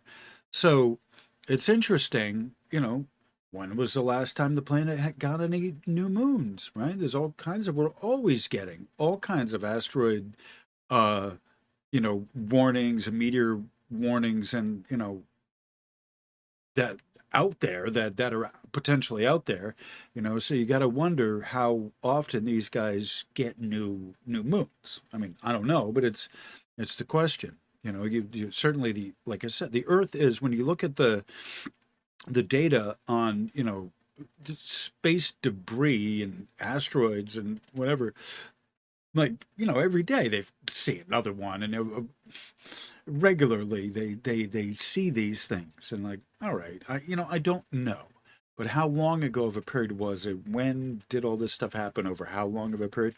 I don't know. But these are all questions that they're trying to answer, and I don't have any answer either. However, like I said, what the experts are saying is that all of the moons have a different character to them. That's worth noting, and that is unique, and that's interesting to understand. All right, let's we'll get back to the music. The mix has like 7 more minutes of it, and there's not many more pages of this. I'm at 2.5 hours right now. I don't want to go any longer than 3 hours. I mean, it's a good video, but this is, I've been going through everything as quickly as I can, but I don't want to go through it too quickly. Whatever, it's 3 hours. All right, it is what it is. I guess I'll just have to figure out another mix if I run out of time. All right, what do we do?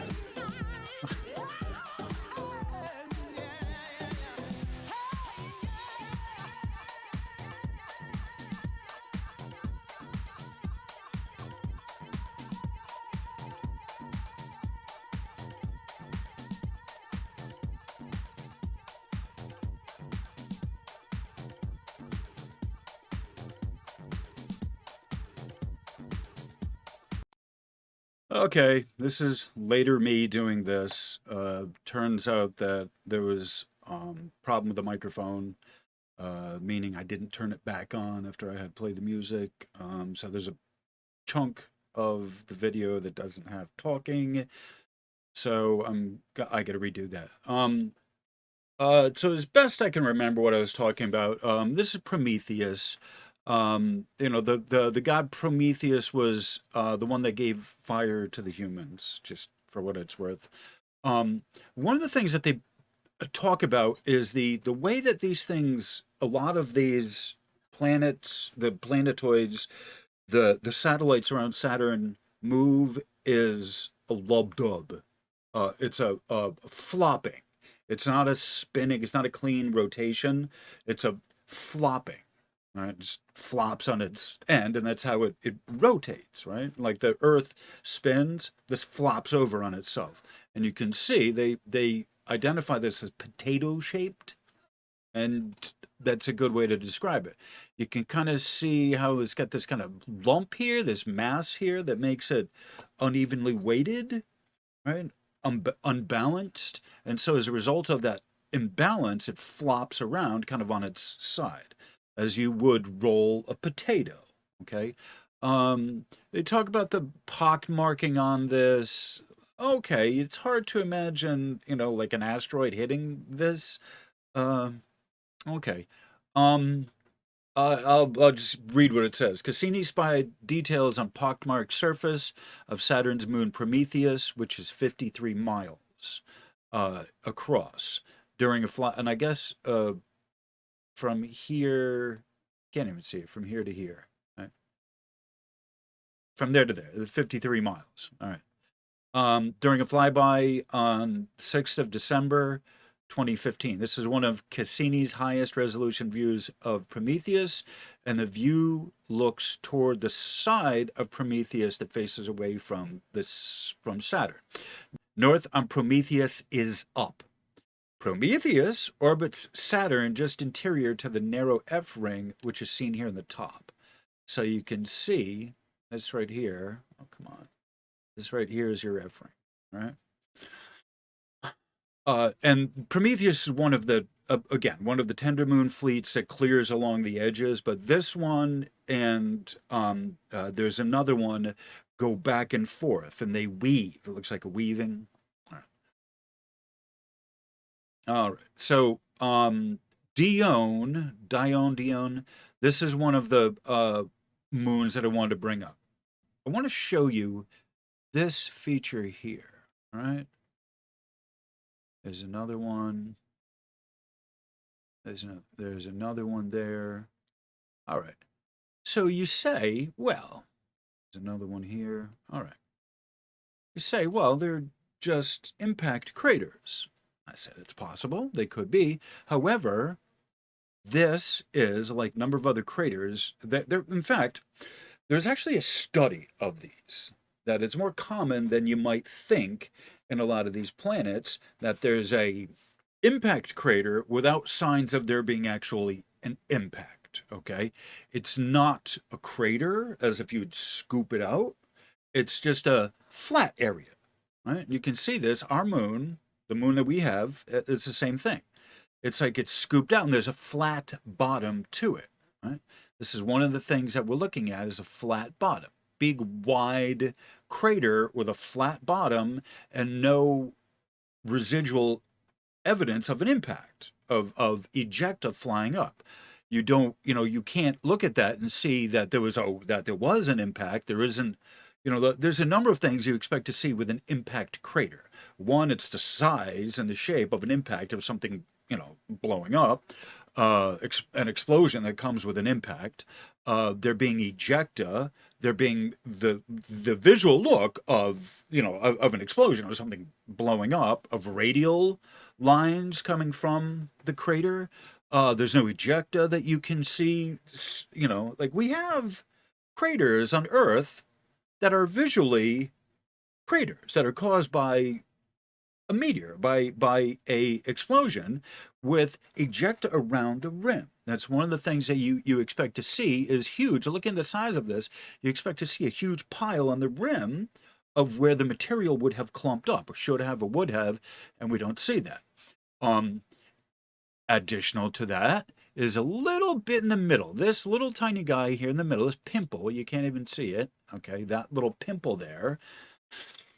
We are told that that is the remnant of the crater. That little bump in the middle of the crater is the remnant of the impactor, the thing that smashed into the planet, all right, the asteroid, the moon, the satellite, whatever. The theory is that that little bump there, and there's another one in there, another one in there, there's one there, there's one there, another one there, there's one there, and a lot of these. There, not all of them, one there, right? It's not uniform, right?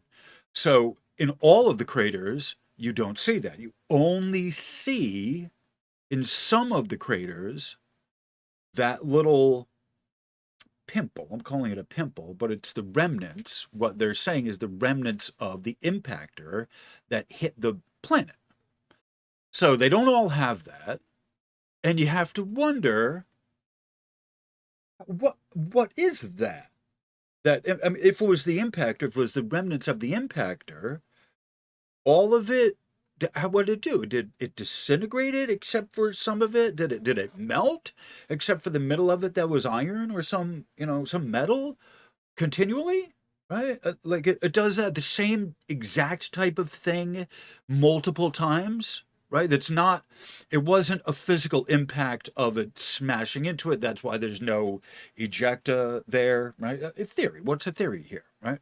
So it's odd. It's very odd. On our moon, which is granted one of the oddest places in the universe, in our known galaxy, not even the universe, not even the galaxy, but this solar system. Our moon is one of the most bizarre planetary bodies in our galaxy. Okay, the fact that it just so perfectly lines up with everything, and it's so weird in many, many ways.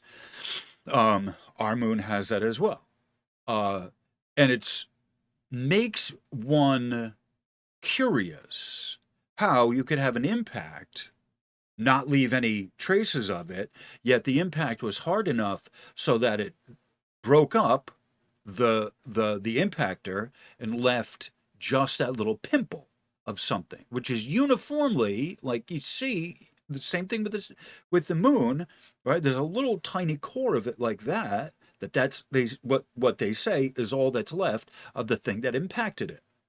So I want to point out these. Here's another one there, right?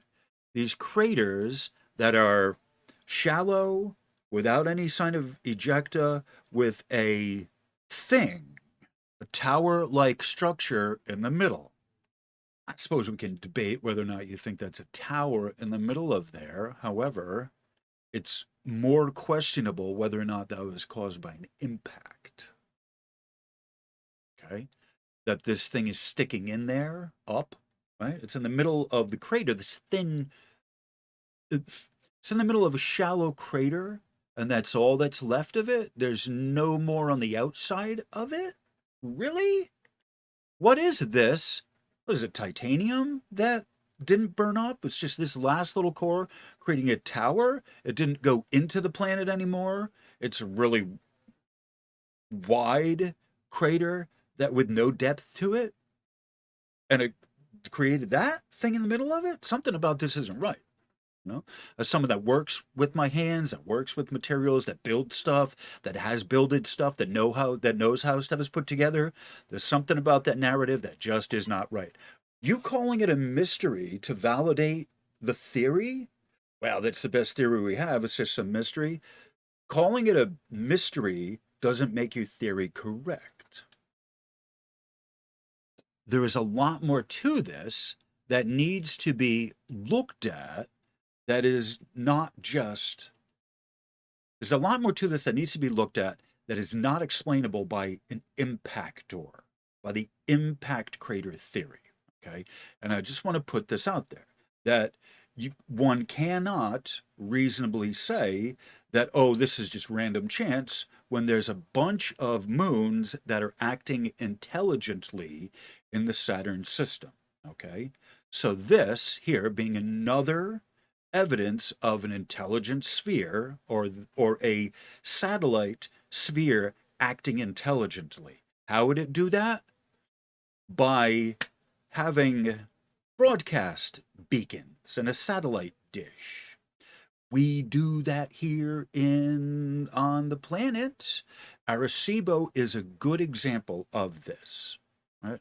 And if you look at these, you can very well make the jump that these very shallow, relative to the width of them, that these shallow, super shallow craters are not impact, that they are actually intelligent structures. And as we talk about Saturn, we start dealing with more and more intelligent structures that are not just random chance, that are not impactors.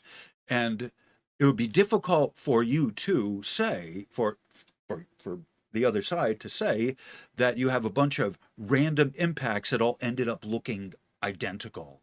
The only difference is just in the width. Right? They're all equally as thin. It's like you hit something underneath the snow. You know, it's like you dug the snow, and then you dug out of the snow, and then you found a room to make a satellite dish. Well, I mean, that's what it looks like to me. All right, so it says the splendid view showcases Dion's tortured complex of bright cliffs. At lower right is the feature called Cassandra, exhibiting linear rays extending in multiple directions. All right, so at lower right, right, this right here, whoop, that's what they're saying. At lower right, it's right there. You may not have been able to see before that, but now you see those are radial lines. See how they're radiating out? Okay, that's not an impact either. All right, radiating out in a straight line like that, that's not an impact. Okay. All right. So they're just saying at lower right is a feature called Cassandra, exhibiting linear rays extending in multiple directions from one central core. To me, looks like a runway. You know, that's what that looks like to me. The trailing hemisphere of Dione, 700 miles or 1,126 kilometers across, is seen here. North is up. Cassini captured this image in polarized green light, which we're not seeing here, I guess, on July 24th, 2006, at a distance of approximately 163,000 miles or 263,000 kilometers. And you can see, there's another one there, this one here. All right. That one there. Right. I want to show you something else.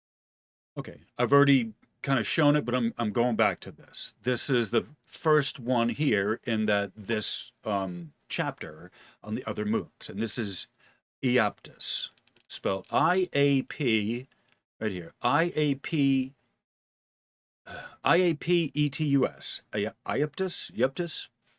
Okay, so here's another one of these really super wide, okay, super wide crater, okay, with the tower in the middle and no ejecta signs at all.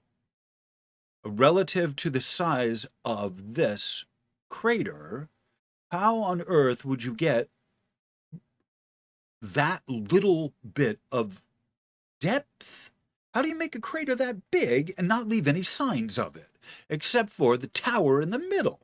Okay, this is another one, and quite honestly, if you look at this, that's a Death Star. Right? Like, I mean, it's not, but it kind of is. All right, and yeah, that's a jagged edge, but it's not really that jagged, is it? I mean, not for if you dropped a huge planet on it and watched it blow up. I mean, I don't know how many of you have ever seen things explode, but it goes all over the place. When you have something like in the middle of it, if you have a shaped charge, that's different. It moves in a direction. An impactor is not a shaped charge. Okay, this is really super important to know.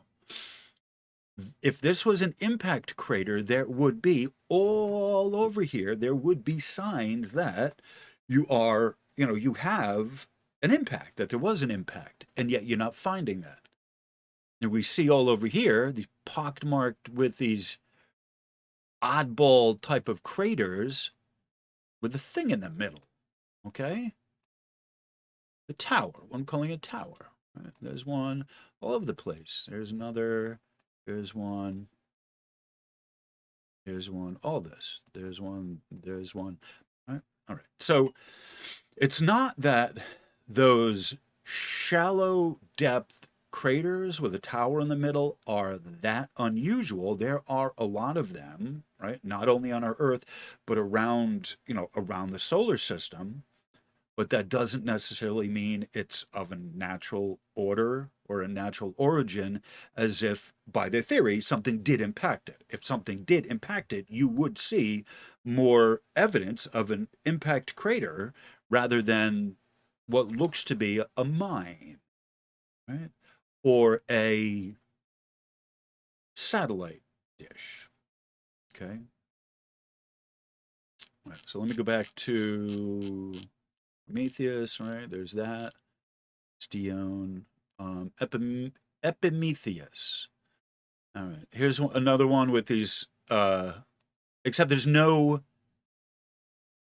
There's no tower in the middle of that. You're just getting a really thin. So, all right, look at this. See, this one here, this one here are closer to. Oh, here's a good example of this, right? You see that? You see the rim?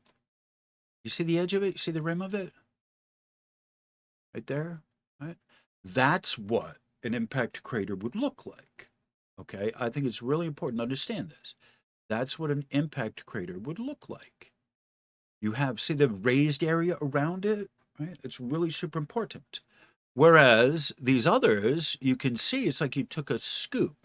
Here, there's a little bit there on that edge, maybe like there, that could very well be an impact crater, right? This here, you see the ridge of it, okay, right? Showing the difference. There's a little tiny moon here. You can see the difference of an impact crater versus a dig. And it's one of the most important things for you to see right here. You can see it in front of you, what that ridge looks like. And there's another one there. That's off center. That's what an impact crater looks like. And none of them have a little doohickey, a tower in the middle of it. And this one here, it looks like that may be an impact crater, and that's been, it's got weathering, what I would call weathering, okay? There's another one. Like all these. These are definitely legitimately impact craters because they have a rim, a ring around the rim where you would expect to find ejecta that's flown out. Okay.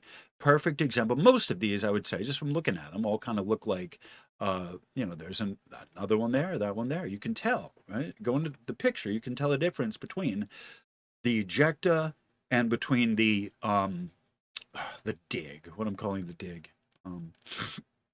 Epimetheus revealed. Cassini's close flyby of Epimetheus in December 2007 returned detailed images of the moon's south polar region. The views show what might be the remains of a large impact crater covering most of the face, and which could be responsible for the somewhat flattened shape of the southern part of Epimetheus, seen previously at much lower resolution. The impact also shows two terrain types, darker, smoother areas, and brighter fractured terrain. One interpretation of this image is that the darker material evidently moves down slopes and probably has a lower ice content than the brighter material, which appears to be bedrock. Nonetheless, materials in both terrains are likely to be rich in water ice. Right? So you see with this darker and lighter material. All right. Epimetheus is one of the tender moons that chases the rings. Spongy Hyperion. All right. This one is a very interesting moon because it's cratered like a sponge. And this one is fascinating. The sponge-like surface of Saturn's moon Hyperion is highlighted in the Cassini portrait captured during the spacecraft's flyby on September 16, 2001. Hyperion, which is 168 miles or 270 kilometers across, has an irregular shape and it tumbles through its orbit. That is, it doesn't spin at a constant rate or a constant orientation. Images such as this one allow a better inventory of the surface features, the satellite shape, and changes to a Hyperion spin, or changes in. It flip-flops, or it tumbles through its orbit. That's something I want you to understand, right? This one has a bit of an irregular shape, and that's fine, okay? And so those ones that have an irregular shape to them tend to tumble. Drifted Saturn, Tethys.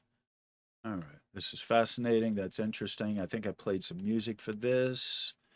But these are interesting pictures, interesting full color, like to see the satellites on the rings and all of this, that's absolutely fascinating. This one is Helene, one of the, I like giving you a picture of the close-ups of the satellites, okay? I think that's a really good way to use the time. And you see this one here is different. This one doesn't have any pockmarks, no craters. This is Helene. I have an aunt named Helene. While completing the mission's second closest encounter to the moon on June 18, 2011. This flyby provided some of the moon's highest resolution images of the moon. Lit terrain here, seen here is on the leading hemisphere of Helene.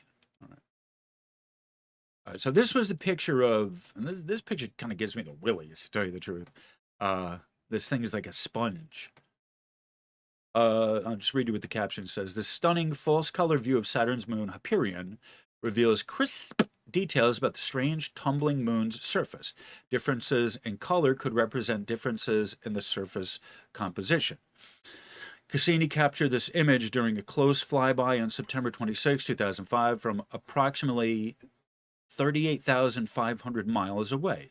Cassini scientists think that Hyperion's unusual appearance can be attributed to the fact that it has an unusually low density for such a large object, giving it weak surface gravity and high porosity. These characteristics help preserve the original shapes of Hyperion's craters by limiting the amount of impact ejecta coating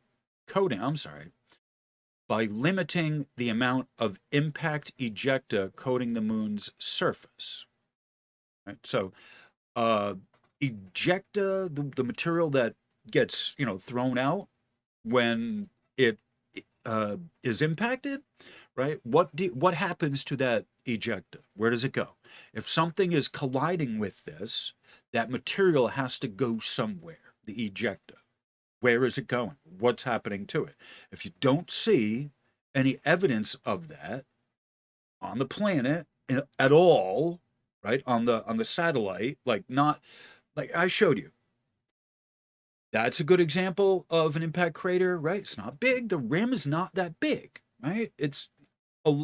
Lots of it gets lost. Lots of it disintegrates. It scatters all over the area. Okay, but once it's been heated, there is always a sign that the soil, the dirt, the material of the satellite has been disrupted. All right.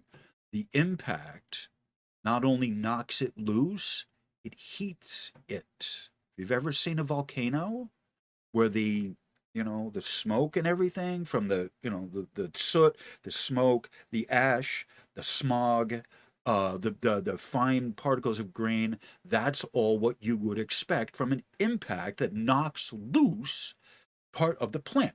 There needs to be that material somewhere. There is no such thing as magic. It doesn't magically dissolve. It doesn't fly out into outer space without some of it, without there being an indication that it happened in the first place. And one of the biggest, see this here, right? See this particular, see that's a bowl shape. See how deep the bowl shape is, right? And some of these are more highly impacted. Bowl shape, bowl shape. There is another bowl shape, right? Another bowl shape. You can see it. A bowl shape. A lot of these. There's another big bowl shape here, all right? It's like you scooped it out. As opposed to mining, where it goes flat on the bottom, okay? And it's important to understand that if there was a physical impact, you're gonna see a sign of it somewhere. That's important to understand, right? Even if there's just a little built-up rim around the crater of what's left, and the rest of it gets blown out into outer space, it doesn't all do that. And the problem of having a flat bottom crater leaves you with huge issues that you cannot physically explain, except in some mumbo-jumbo abstracted theory involving special characters and lack of common sense. There's just not another way to put it than that.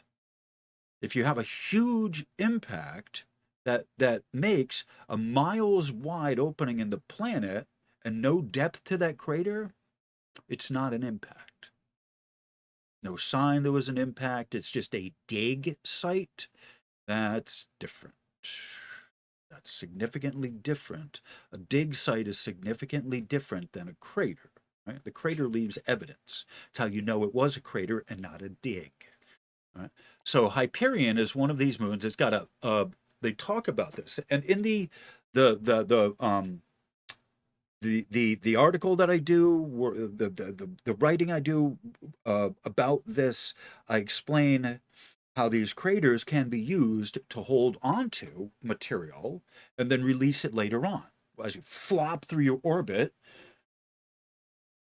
you catch material and you flop through and it releases it in the right place, right? How does that happen in more detail than that? We can go into that, but that's not the place. That's not for this place here. Okay.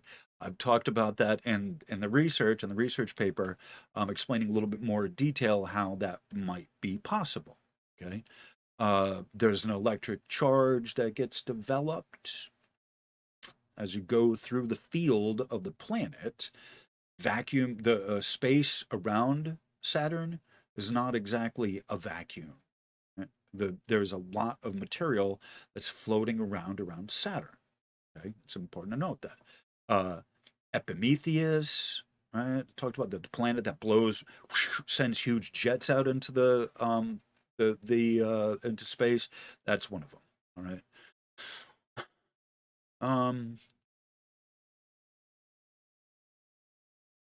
Phoebe.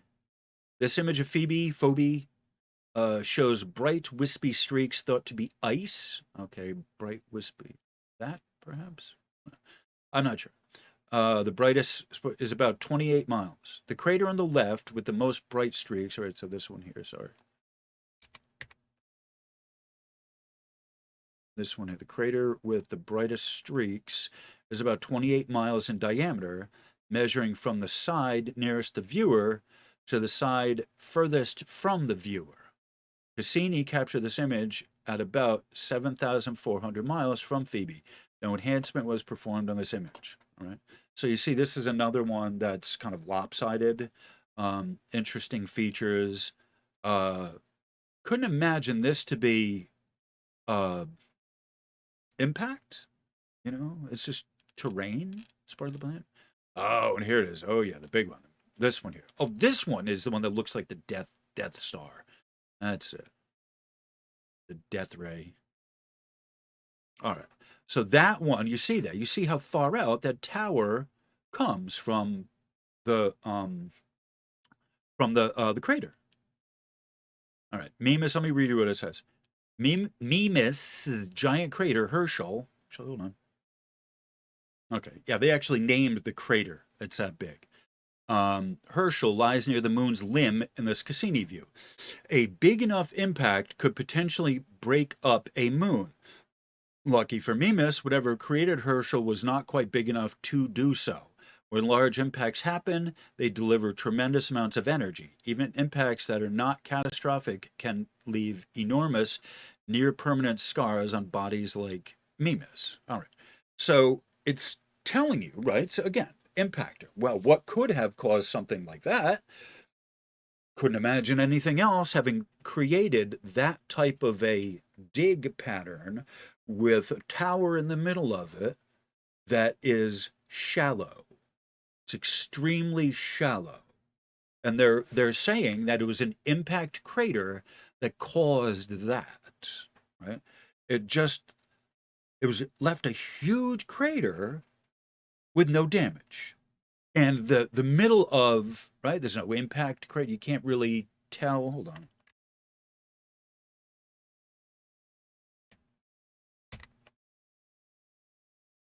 There's a little bit of an impact crater there, what I would say.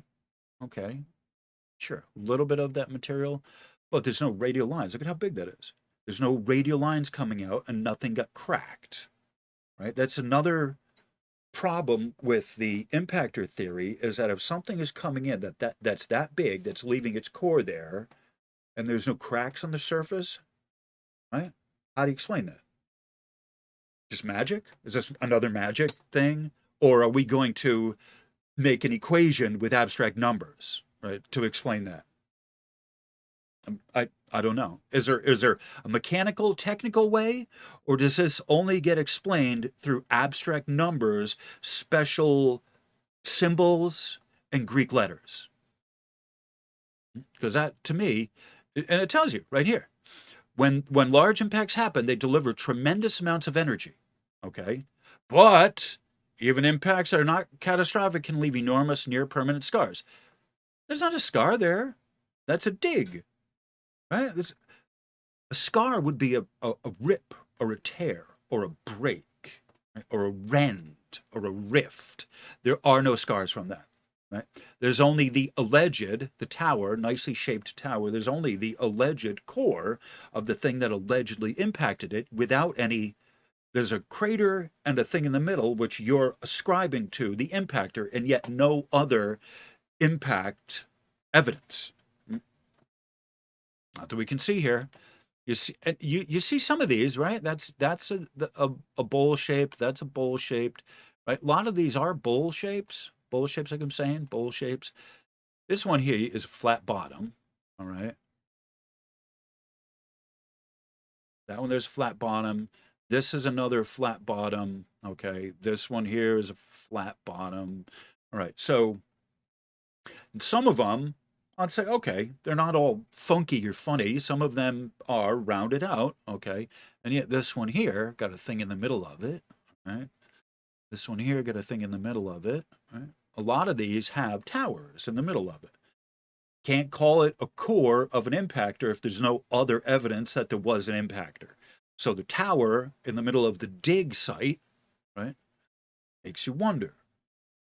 Okay, when there's a bunch of other moons that are acting intelligently, it's hard to give the argument that this is random and meaningless. Okay, there's a lot of there doesn't need to take much meaning to make something have meaning and to negate meaninglessness, right? Meaning, you don't need much meaning to give something meaning, right? And you don't need much meaning to negate meaninglessness, all right? So when we have a bunch of things here pointing in a direction, we have to look at where the direction is taking us. And flat-bottomed craters with no other ejecta lead us to believe that there is an intelligent purpose happening with the moon. It's not random, right? A random crater would not. How do we say this? A random smash into that would leave traces of a random smash. Okay, these craters here are very sanitized, right? It looks like Swiss cheese, but there's no ejecta from any of these that you can see. Doesn't look like there's any significant impacts that happened at all. Okay, now where there are the rims, again, where there is a rim or a ring around the crater, I would give the argument that that was an impact crater. Okay, there are impact craters. Yes, impact craters do exist, absolutely, and they leave signs that they've happened. It's not like me coming into a room, not talking to anyone, not looking at anyone, and just leaving, right? There's no evidence I was ever there, except if someone saw me and they talked to me. Okay, here it's the same thing. Maybe this is not the best example, okay? I don't know. But certainly if there was an impact, it would leave evidence of the impact, okay? And this tower, right, that doesn't happen on all of them. Okay, this tower is not an evidence of an impact.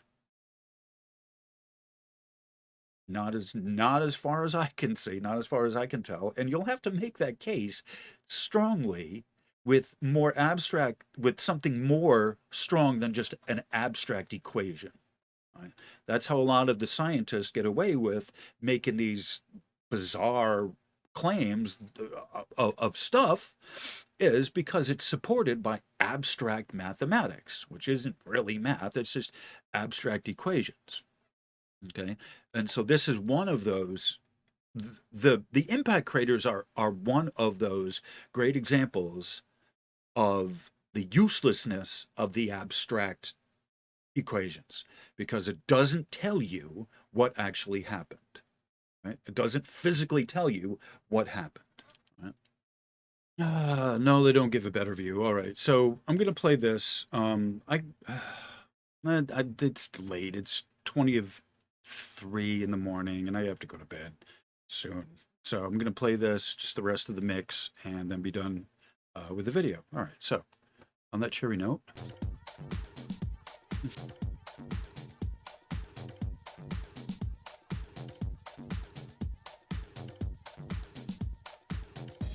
Yes, I did.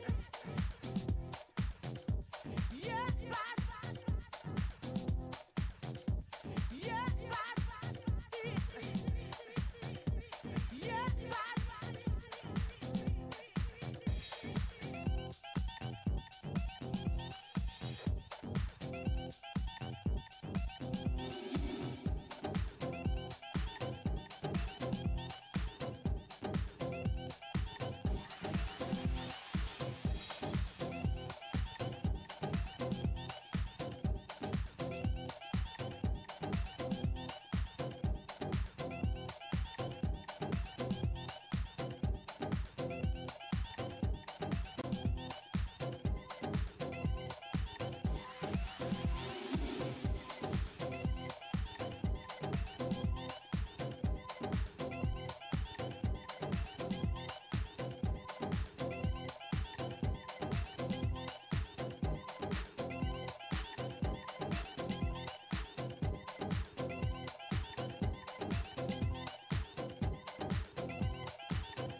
Okay, that's it. We have another 30 seconds of the mix left, and then we're out of here. So, thank you all for being here. I appreciate the love, the support, the comments. Thank you, everyone. Have a good, wonderful night. Namaste. I will see you at the live stream.